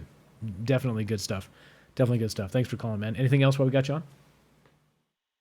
No, I think that's about it, brother. I think I'll probably have something to talk about later on, but yeah, that's it for tonight, I guess. Okay, that's Juan Carlos from California. Appreciate that, man. Good stuff. That's witchcraft. That's scary. That's manifesting as animals physically, and trying to suck out the brains of babies, infants, in their homes as they sleep. Pretty scary stuff. So there we go. Good stuff. Caught up so far. So far so good. And I did have some stuff from the other show that unfortunately I didn't have a ton of prep time, as you can probably most you can tell. But I got home 30 minutes before the show, and let's roll. So we did some. What did we do? What did we do so far? We did some life on Earth. Hold on. Let's see what we got. Let's recap this. We did some life. NASA saying, hey, shit's about to change. We got life. And we got this other guy saying, well, we knew life in the 70s. We just denied it. And then, yeah. And then we got the Devil's Rocking Chair, of course, with Zach Baggins, Ghost Hunters. I'm not sure if you believe that stuff or not, but what do you think? Would you sit in the Devil's Rocking Chair? I should have asked Juan Carlos that. I wonder if he would. Let me know, Juan Carlos, in the chat, if you're still listening. Would you sit in the Devil's Rocking Chair? All right, but we got some other stuff to talk about that was left over from the last show, so we'll talk about this. And some stuff to wrap up as we go. But again, this is live Sunday night. It's ticked into Monday morning if you're on the East Coast. But 702-957-1037 if you want to be on the show. It's as simple as that. We don't screen calls. You call, you get in. That's it. You can talk about whatever. We're doing, of course, ghost stories. We're doing aliens. We're doing conspiracy, paranormal. You name it. But for right now, we're going to do the evil eye, which is more witchcraft, more voodoo, right? More power from, what would you say, another dimension? Power from, I don't know. I really don't know. I really don't know where it's from. But we're going to do that actually in just a second after this call, because we've got a call coming in. So we're going to take this, and then we'll do some evil eye. And, okay, so here's what I want to in the chat. If you guys are still there, if you guys are listening, do me a favor. It's hard to come up with show ideas to kind of give them a theme and narrative. Just drop in the chat. What do you want to hear about? Like, this is, do you want to hear more Halloween stuff? Do you want to say F that? Everybody does that. Do you want to do aliens? Do you want to do, let me know. Just drop in the chat. Like, it helps a ton. It gives me an idea of what to look into. And it does take some time to figure stuff out and read some of this stuff and get to it to talk about it. So let me know. Let me know what you think about where we should head in the future. We have 3 weeks to Halloween, 2 weeks plus from Thursday, 2 weeks from Thursday. So if you want some more Halloween stuff, some scary stuff, some paranormal, definitely we can do that. Again, Evil Eye here is part of it. We'll touch that in a sec. But type in the chat. What do you guys think? And what should we talk about in the coming shows? Okay. But right now we're gonna go to this. We're going to go to this. We've got You're on Troubled Minds with just Mike tonight. But what's your first name? Where are you calling from? Laramie Johnson. I'm calling from Oklahoma, man. Oklahoma? What's your first name again? Laramie. Okay. I didn't catch that. But Laramie. Okay, Laramie from Oklahoma. Go right ahead, Yeah, man. sorry, I'm talking on a headset, man. That's okay. All good. You sound great. I'm just a dummy, so you don't mind me. What's on your mind tonight? Well, I wanted to talk to you about like all the earthquakes and the strange weather events that have been kind of going on here lately. Yeah, especially in Oklahoma in the Midwest, right? There's been a lot of really weird stuff happening over there. So hopefully you Yeah, have well, some. Go ahead. we've had quite a few earthquakes that are kind of unusual, that's for sure. But I'm talking about like that crazy big hurricane that took out the Bahamas, like stayed put for freaking almost 2 days, and the typhoon that just pretty much wiped out a lot of Japan. Yeah. Okay. But Okay. anyways, Go ahead. all the fires that happened in Siberia's forest and the Amazon, obviously, and the ones that happened in California, like last year and now this year again. I have a Bible verse here that actually says that a third part of the trees and green grass gets burnt up. I was wondering if I could read it off or. Yeah, do it, man. Read it. Tell us where to find it in the Bible. I'll actually type it out as you say that. But yeah, I'd love to hear it, and I think other people would love to hear it because, again, right? Like there's people that don't believe in God, sure, fine, but there's wisdom of the ancients that you can't deny, and so some of that wisdom comes from the Bible, whether you believe it or not. And here's maybe an example. So where's it come from? It's Revelations 8, 8:5. Okay, Revelations 8:5. Typed it in the chat so we can follow up on it. But go right ahead. Go ahead and read it. All right. And the angel took a censer and filled it with fire of the altar and cast it into the earth. And there were voices and thunderings and lightning and an earthquake. And the 7 angels, which had the 7 trumpets, prepared themselves to sound. And this is 7. And the first angel sounded. And there followed hell and fire mingled with blood. And they were cast upon the earth. And a third part of the trees were burnt up. And all the green grass was burnt up. Now, how trippy is that? It does seem. I think the thing when I read biblical stuff and hear this, it seems bizarre to me because it seems cyclical, not that meaning that not that it's fake, meaning that these things happen all the time, and so it's almost written, I think, in a way where you can't really determine which of these events it's talking about because they happen so frequently. You know what I'm saying? So it's not, like I said, it's not that it's fake. It's just that how do you pinpoint exactly what they're talking about? Because there's fire and brimstone, right? There's a like things burn, lightning strikes, earthquakes happen. But which ones are they talking about? I agree with you though. Like some of this stuff is, if you can line up some of the information to these verses, or even like Nostradamus and these things, it's uncanny, man. Yeah. It's a little bit creepy to me. And so like I wouldn't call myself a believer, but I wouldn't call myself a non-believer either. It definitely makes you think. That's for sure. Okay, so what do you think it links to? So given that verse, I did post it. People can look it up. We can read this. I will add this to the YouTube comments to this video. I will find that Bible verse. It'll be there. But what do you think? What do you think is the connection here? What's the actual connection to that verse and what's happening today? You mentioned that the fires in other places, earthquakes. Explain what you think. Yeah, man. Have you seen like all the fires that are going on? Like I think it was really about a month ago whenever it was really, really kicked off. The Siberian not the Siberian rainforest, Siberian forest.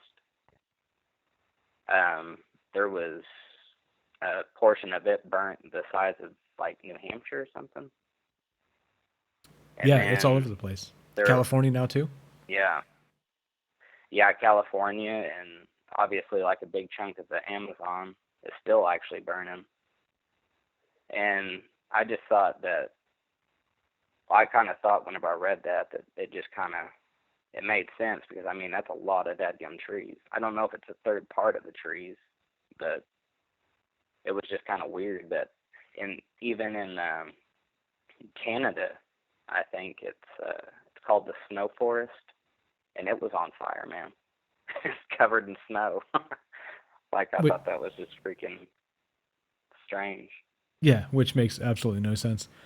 Yeah, I mean, crazy stuff in this world. And so, okay, so let me ask you this. So obviously you're a man of the word. You're into the Bible. You believe in God, yes? Generally speaking. I try. Okay, you try. Perfect. So what do you think? Do you think in our lifetime we're going to see the end of times, or do you think that this is just a precursor to something that maybe a century or maybe an eon from now even? Man, I think the tribulations of, like, Revelations is talking about the stuff we're going to go through before, like, you know, like the rapture, and actually before Armageddon and all that. And man, that's it's really tough to say. I think it's probably at least a few years down the line, but I think it's going to get real bad, man. Obviously, I mean, you can look at the world and see it's pretty much falling apart, man. Yeah, I agree with you all there. The protests and stuff.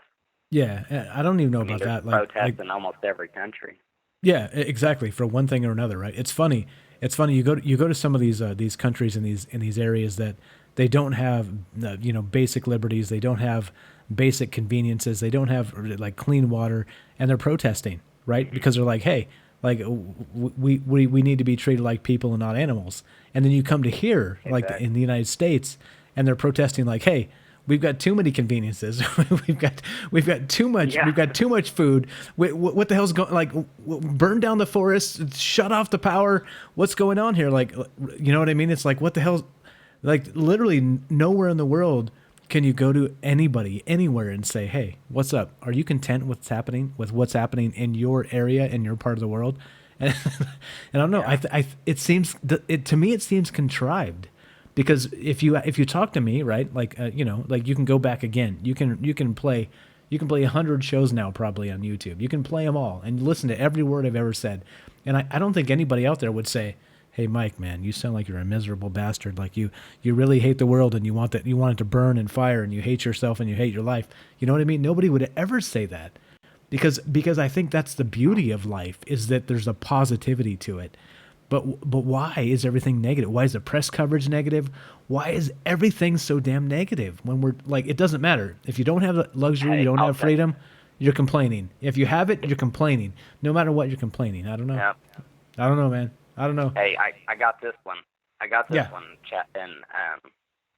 It's chapter 6, verse 4.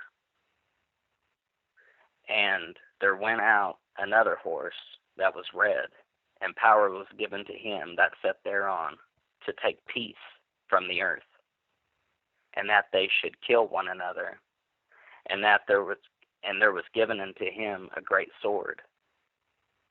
Now that great sword, in my opinion, is the media, because that's the thing that's taken peace away from us. I wouldn't disagree with you. I definitely would not disagree with you. The media has turned into a steaming pile of shit, hasn't it? It is awful. Yeah, it's awful. It is awful. I don't know. And this is terrible, isn't it? Like the reach we have on this show is tiny. The reach we have is tiny. But at least I hope that the things we've talked about are honest. And that whether we believe them or not, we think that they should be looked into. We should continue talking about them. That's out of the King James Bible. I didn't make none of that up. I wouldn't do that. No. I didn't accuse you of such. Oh. I'm just saying. No, okay. I'm saying that these types of things are conversations that need to continue. That's what I'm saying, and I think it's important. Yes. I think it's important, one way or the other, right? Like we're so polarized, just like you said. People are like, oh, we don't believe in God, God, or or the other way, God only. I don't know, man. Like there's no breadth of that in between the two takes. I think there's a ton of nuance in there. I think there's a ton of conversation. And yeah, like, there we go.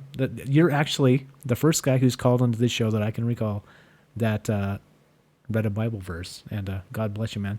Thanks for doing that. Good stuff. Heck yeah. God bless you, man. Thanks. Thank you. Thanks for the call. There you go. All right. Bye-bye. Appreciate that. You see? There you go. It's funny that you can shut some of these things out to yourself when some of the wisdom is right there in front of you. You know, whether you believe or not, wisdom is wisdom, and you know, if you shut it down, what do you do? You're denying yourself is all. What's up? Justin says everything is fine, just fine in North Carolina. All right. Ingrid says the Bible said that the third part of the waters of the world will be contaminated. Revolution chapter 4. Robert says, what's up? I'd like to listen to a discussion on walk-ins. I know about that. He continues, a walk-in involves a soul so unable to cope with material existence that it vacates the body to allow another, more experienced soul to enter the body as a substitute. And so some of those that I've heard is that when somebody's they're in like a near-death state. Thank you, Robert, again. Amazing, smart stuff as always. When they're like in a near-death state, they can live, but they choose to kind of allow somebody else to step into their body and take over, and that's what the walk-in is. That's how I understand it. So yeah, all right. Who else? What else? We got some other stuff here. People saying what they want to hear in future shows. Reading this real quick. We should talk about the book of Revelations. I agree, Ingrid. Pretty good stuff. Or Matthew 24. Believe in Yahweh. Yeah, good stuff. Good stuff. I'm spiritual. California water is contaminated. Dale's a banana. Yeah, there we go. You guys are the best. Larry says, Bible code is confusing. Study Bible and theology commentary necessary. Yeah, I think so. Here's the problem with that. If anybody knows like a good pastor or something like that, like I'd love to have him on the show from time to time, right? Like that's the thing, to talk about the world through the eyes of a biblical scholar, let's say, or somebody who lives it and speaks it every day. That'd be amazing. Good stuff. Let's see. Ingrid says the Lord left us warnings in the last times. Taylor, I studied Bible and theology at Tyndale Theology Seminology. Yeah, good stuff. Good stuff. Good stuff. Okay, let's see. Comments. Okay, had to. Excuse me. Robert continues. The mark of the beast will be on the foreheads of his followers. Those Trump hats have "Make America Great Again" worn on his followers' foreheads. The beast was given a mouth to speak arrogant and blasphemous words and authority for act for 42 months. 42 months. What does that mean? 42 months. I don't know. What are you trying to say? You're trying to say anybody who voted for Trump is the devil, the mark of the beast. Okay, all right, fair enough. Okay, so yeah, all right. We're at the end. We're kind of at the end of this.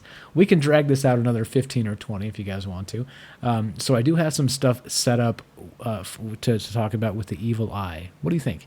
Do you want to do the evil eye? This is kind of leftovers from the last show because, like I was telling Joe was messaging me on Discord, and this is the thing.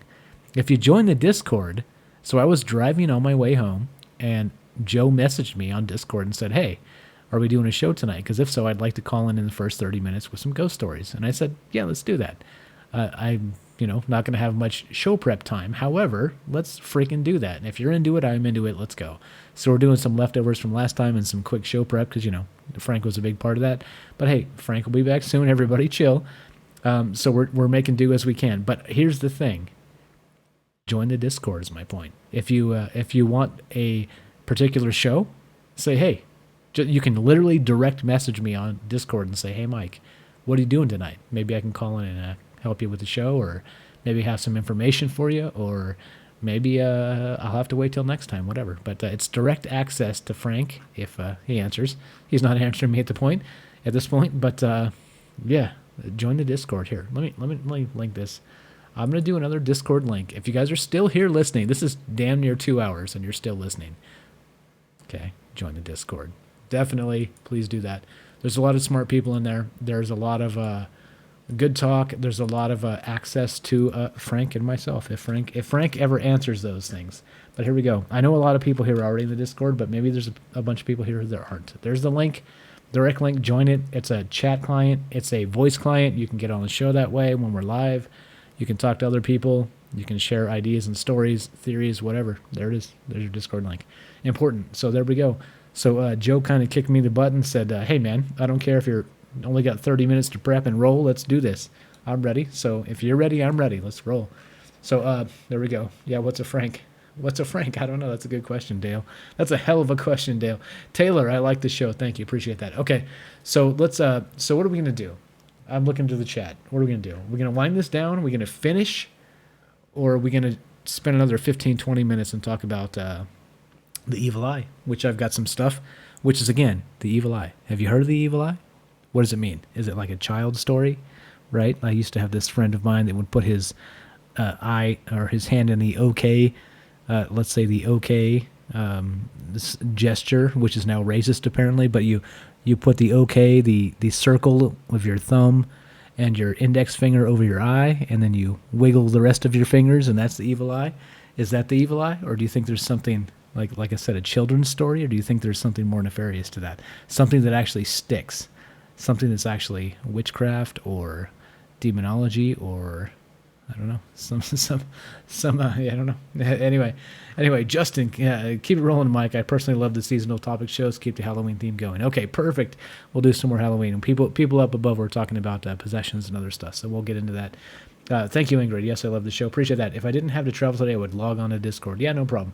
Again, join the Discord if you have not, because if you miss it, I'm gonna just keep spamming the shit out of it. And if you guys get in there, I think this is the point, right? Let's get in there. Let's talk about things. Let's not judge each other, because that's what everybody else does. That's literally what everybody else does. So let's not do that.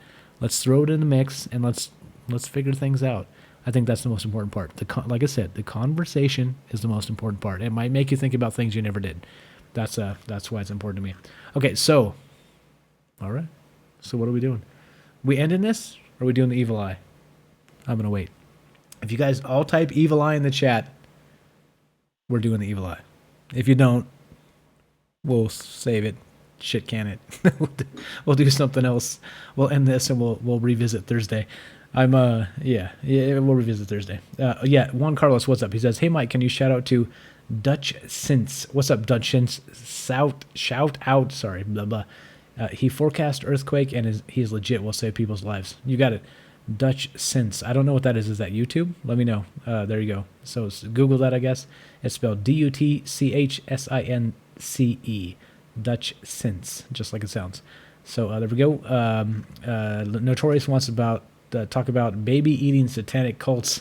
Holy shit. Whoa, okay. Laramie, what's happening, my man? No need to be sorry. Okay, we got evil eye. We got one evil eye. We got more evil eyes? Any evil eyes? Come on, evil eyes. Evil eyes. We got evil eyes. If you got evil eyes, I got evil eyes. Hold on. Do we got another beer? Oh, man. Hold on. Let me find a video here. I'm going to play this video. We're going to grab another beer, and we're going to go evil eyes. Let's. All right, so this is a video. This was actually sent to us by... Who is this? This was a ways up. The Notorious LIN. What's up? I tried to post a link on chat, but it won't show up. Can you search door slamming morgue? It will show up. Very creepy, and you can hear an EVP. All right, let's see how long this video is. Let's see how long. All right, it's 1 minute 45 seconds. I think that'll allow me to run off and grab a beer, and when I come back, we'll talk about the evil eye. So here we go. Here's the link to the video. I'm dropping it in the chat, and give me just a minute or so, and we'll do the evil eye for another 15 or 20, and and that's what we'll do. That's what we'll do. Evil eye, evil eye. All right, here we go. All right, here's the video itself. Creepy footage of a door repeatedly slamming in a morgue. And this is to the heart of Joe, who called in the beginning of the show, the funeral director in a morgue. All right, and action.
Okay, I don't know what language they were speaking there, but it certainly seems like it was to me it seems like the end of that was a bad video game. But what the hell, right? I saw the door slamming just before I ran off. Holy crap!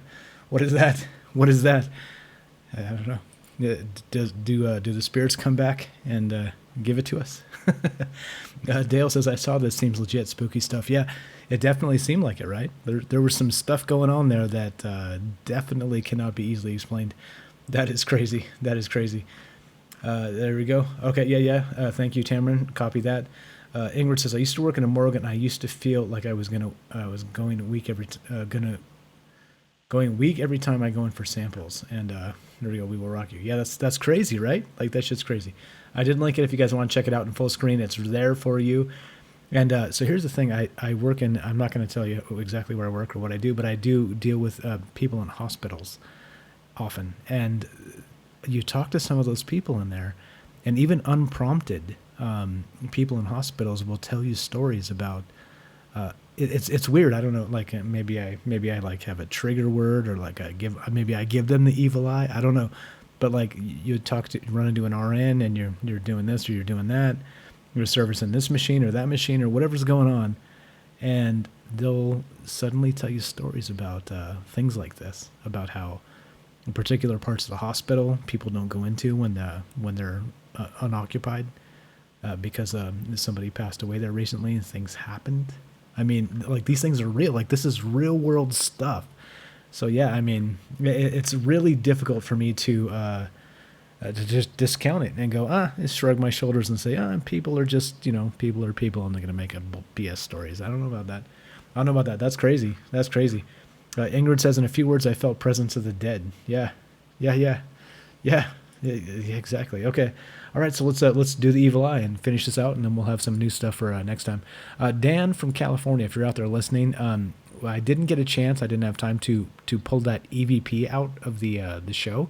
So I will do that. So if you make it this far in the show, we will do that in a coming show. I'll email and let you know. And if you guys want to do the same thing, if you have whatever, like let's say you have an expertise, and let's say you are a nurse, right? Or you're a doctor or whatever. You work in a place where people have trauma, and there are spooky things going on. Hey, you can be on the show. Let me know you got some stories. Send me an email, troublemindsradio@gmail.com. And let me know. We'll set it up. We'll carve you out like a segment, maybe 30 minutes or 45 or an hour or whatever you think you got stories for, and we'll do it. Like that's the point. That's the whole point of this.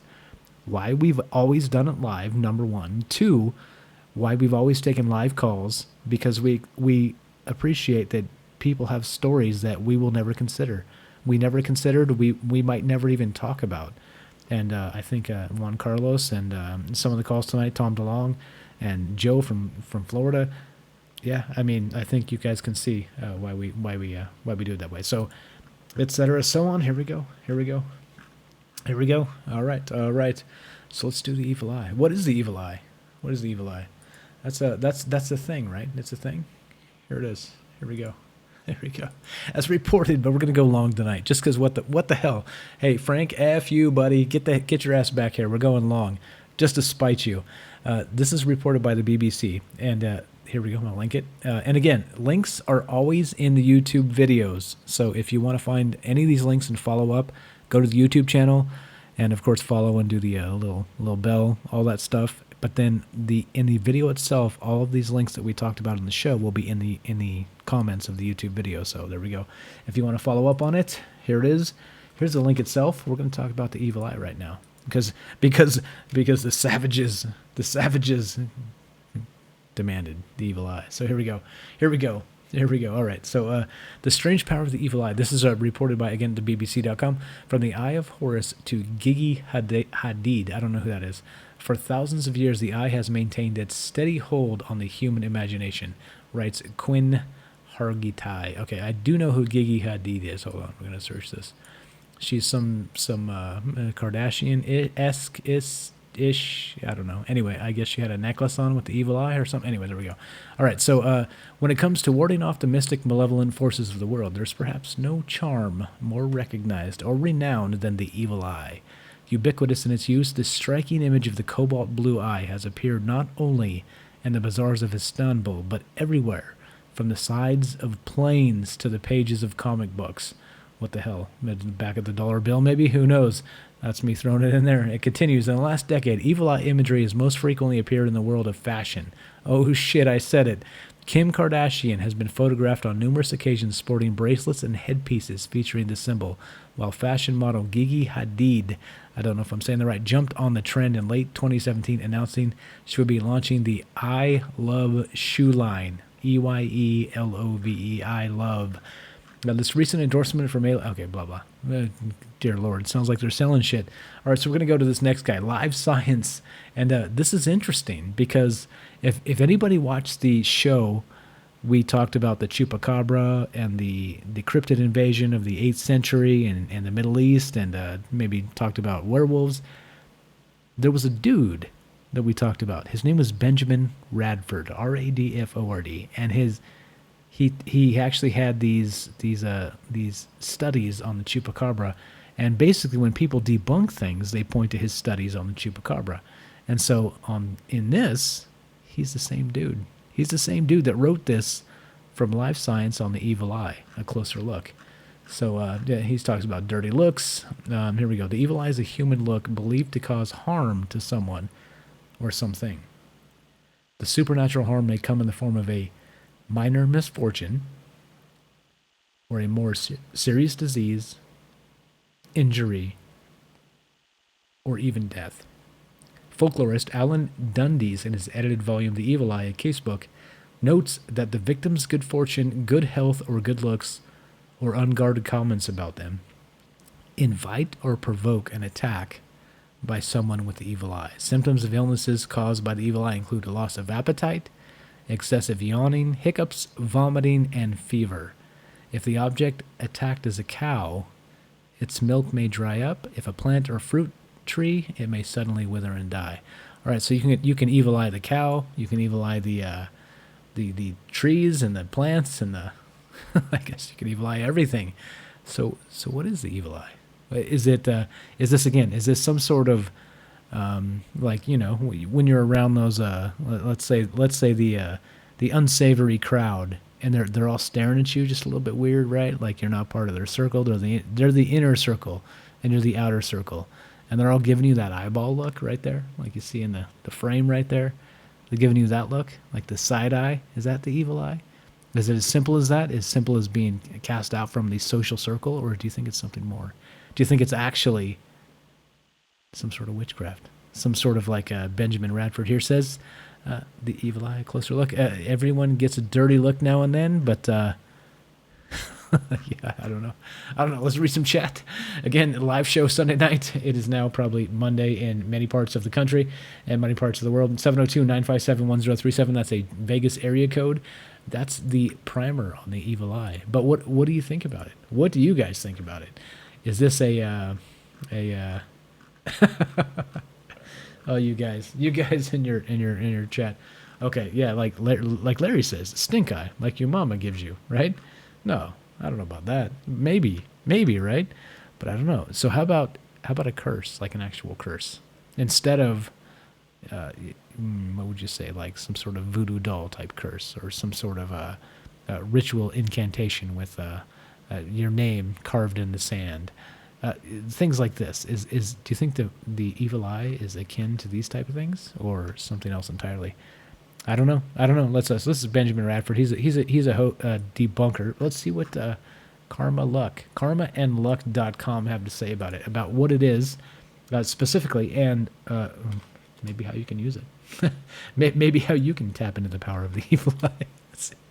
The symbology and superstition of the evil eye is one of the strongest symbolic images in the world. However, despite the evil eye differences in various cultures, it retains roughly the same meaning no matter where the story is told. This is me. I've come off the narrative here. But isn't that peculiar that there's some sort of power in the eye? Universally, at least in this world, people have eyes. People cast stares, and hence the evil eye. Okay, this continues. Evil eyes are thought to be expression of harm, pain, or some form of misfortune to those who are. This is a seemingly clear indication of people who are interested in doing something bad for an object that is focused, whether it is out of embarrassment or purely malicious. The superstition of evil eyes believes that a malicious appearance is strong enough to bring about an actual disaster for the glare-hungry misfortune. I don't know. Is this witchcraft? Is this like Juan Carlos was saying, like magic powers of people conjuring things with body parts and sucking babies' brains, or is it? Again, one more time. I don't know. You tell me. What does it symbolize? You may see this famous symbol many times. You may even wear one, like the Kardashians or that Gigi Hadid, whatever her name was, and you certainly see someone wearing an evil eye talisman. You may have witnessed a person given the appearance of an evil eye. You may have given it yourself. However, do you know the profound and meaningful history of evil eye symbols, and do you know how popular and common evil eyes are in different cultures? I don't know. I don't know any of those things. But this is a great article. We can read some more of this. I don't know. What do you think? What do you think? Taylor says, "What's up, Taylor? Thank you. I mean, negative energy is a thing, so maybe." Well, okay. So, like I said, so I kind of framed it in the sense that you see the in crowd or the out crowd or the negativity of just a stare, just a glare, right? Is it the evil eye, or is it something more? Is it? Yeah. Can people curse each other? All right, here we go. Let's see. What else is in here? One of the most powerful examples of the evil eye amulets in the Middle East or Africa is Hamsa, also known as the Hand of Fatima. Hamsa is a hand symbol with evil eyes on the palm of your hand. Hamsa can be used for wallpaper or jewelry to prevent evil eyes. Hamsa was also found in Jewish culture, where it was called the Hand of God or the Hand of Miriam. The popularity of Kabbalah has reactivated Hamsa and has affected its presence in jewelry and design. I don't know anything about any of that shit. Holy crap. Okay, but here's the thing. Let me search this real quick. Let's search this real quick. All right, so I'm going to pause this. If you guys want to call real quick before we end this, because we're about to end this, but 702-957-1037. If you have anything to talk about this, if you think negative energy is a thing, you think there's people have the ability to spellcast without knowing it, if you think this is just a bunch of hogwash, all good. We're all, this is the conversation. So let's look at, what is this? Let me search this real quick. So Hamsa, let's see, what the hell does that mean? I've never heard that. Never heard that until this article, so let's see what that means. Here it is. This is what this is. So it appears to be some sort of a palm-shaped amulet, popular throughout the Middle East, and it does have the eye. Look at that. There's like an eye somewhere in the palm. Interesting. Okay. All right. Now we know. Now we're set. Now we know what's happening here, and we've seen some of these images, right? I've seen some of these images. I'm sure you have too. And yeah, I don't know.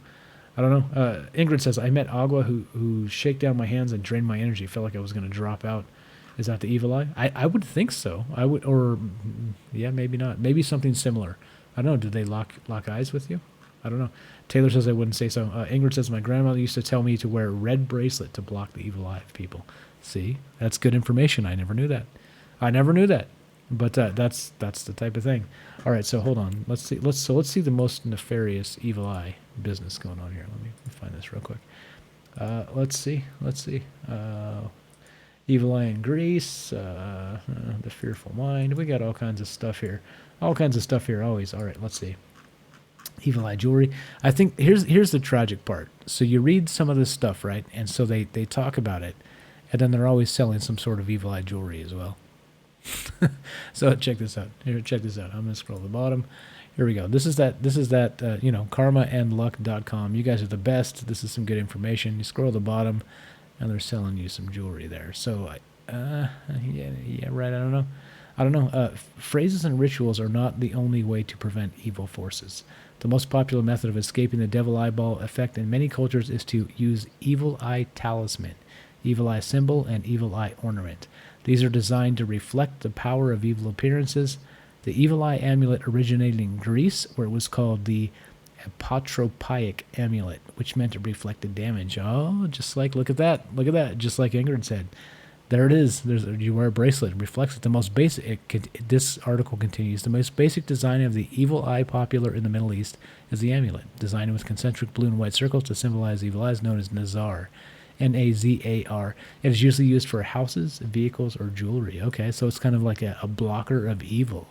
That's interesting. Kind of like the dream catcher or some of these other things, or they hang up in the vehicle or the home as some sort of mystical blocking, or frankincense, or hey Frank, what's up, or myrrh, or some of these other things, garlic for vampires. Yeah, interesting. Okay, all right.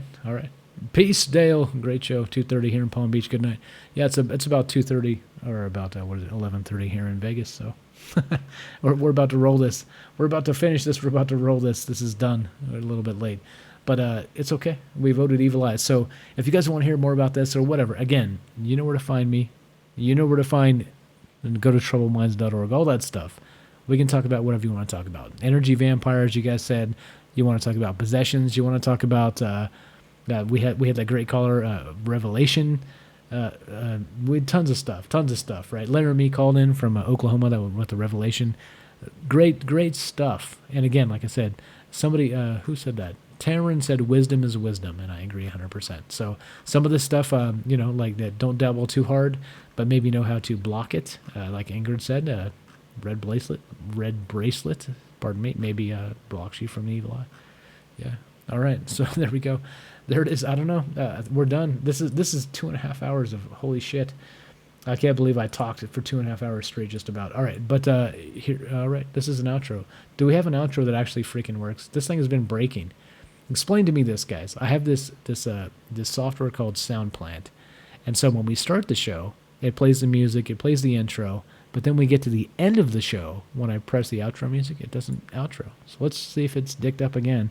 It seems like maybe this is the computer's evil eye. I don't know. Let's hit it. Let's hit it. Oh, snap.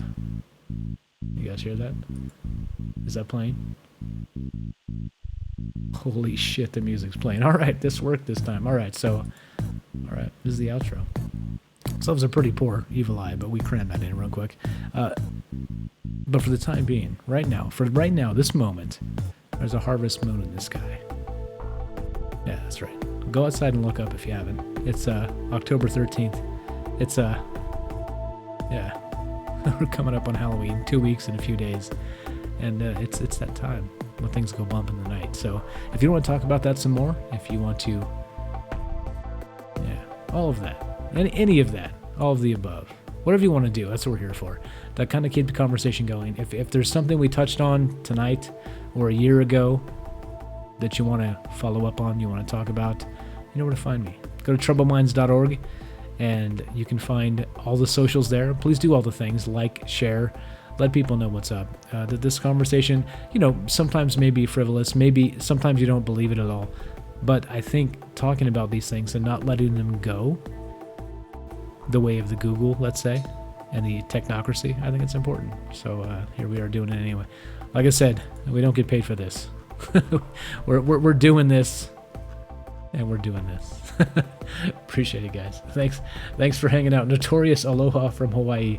Thanks for the video there. Give me a break and let me drink a beer. And we're gonna finish this out. This is the end. So you're listening to Troubled Minds Radio. That's right. I'm your host, Michael Strange. We're here still waiting for Frank Pierce to come back. He would be your co-host, your phantom ghosted co-host, but he's of course welcome back whenever he's ready. And we're gonna keep doing this regardless. So there you go. Appreciate you all hanging out. I know it's a long show, but I think it's important to talk about these things in a long talk format where it's not like a 30-second sound bite and then Sean Hannity telling you what you think. So there we go. All right. Troubled Minds Radio, from my troubled minds to yours, since there's no Frank. Thanks for listening. Have a great night.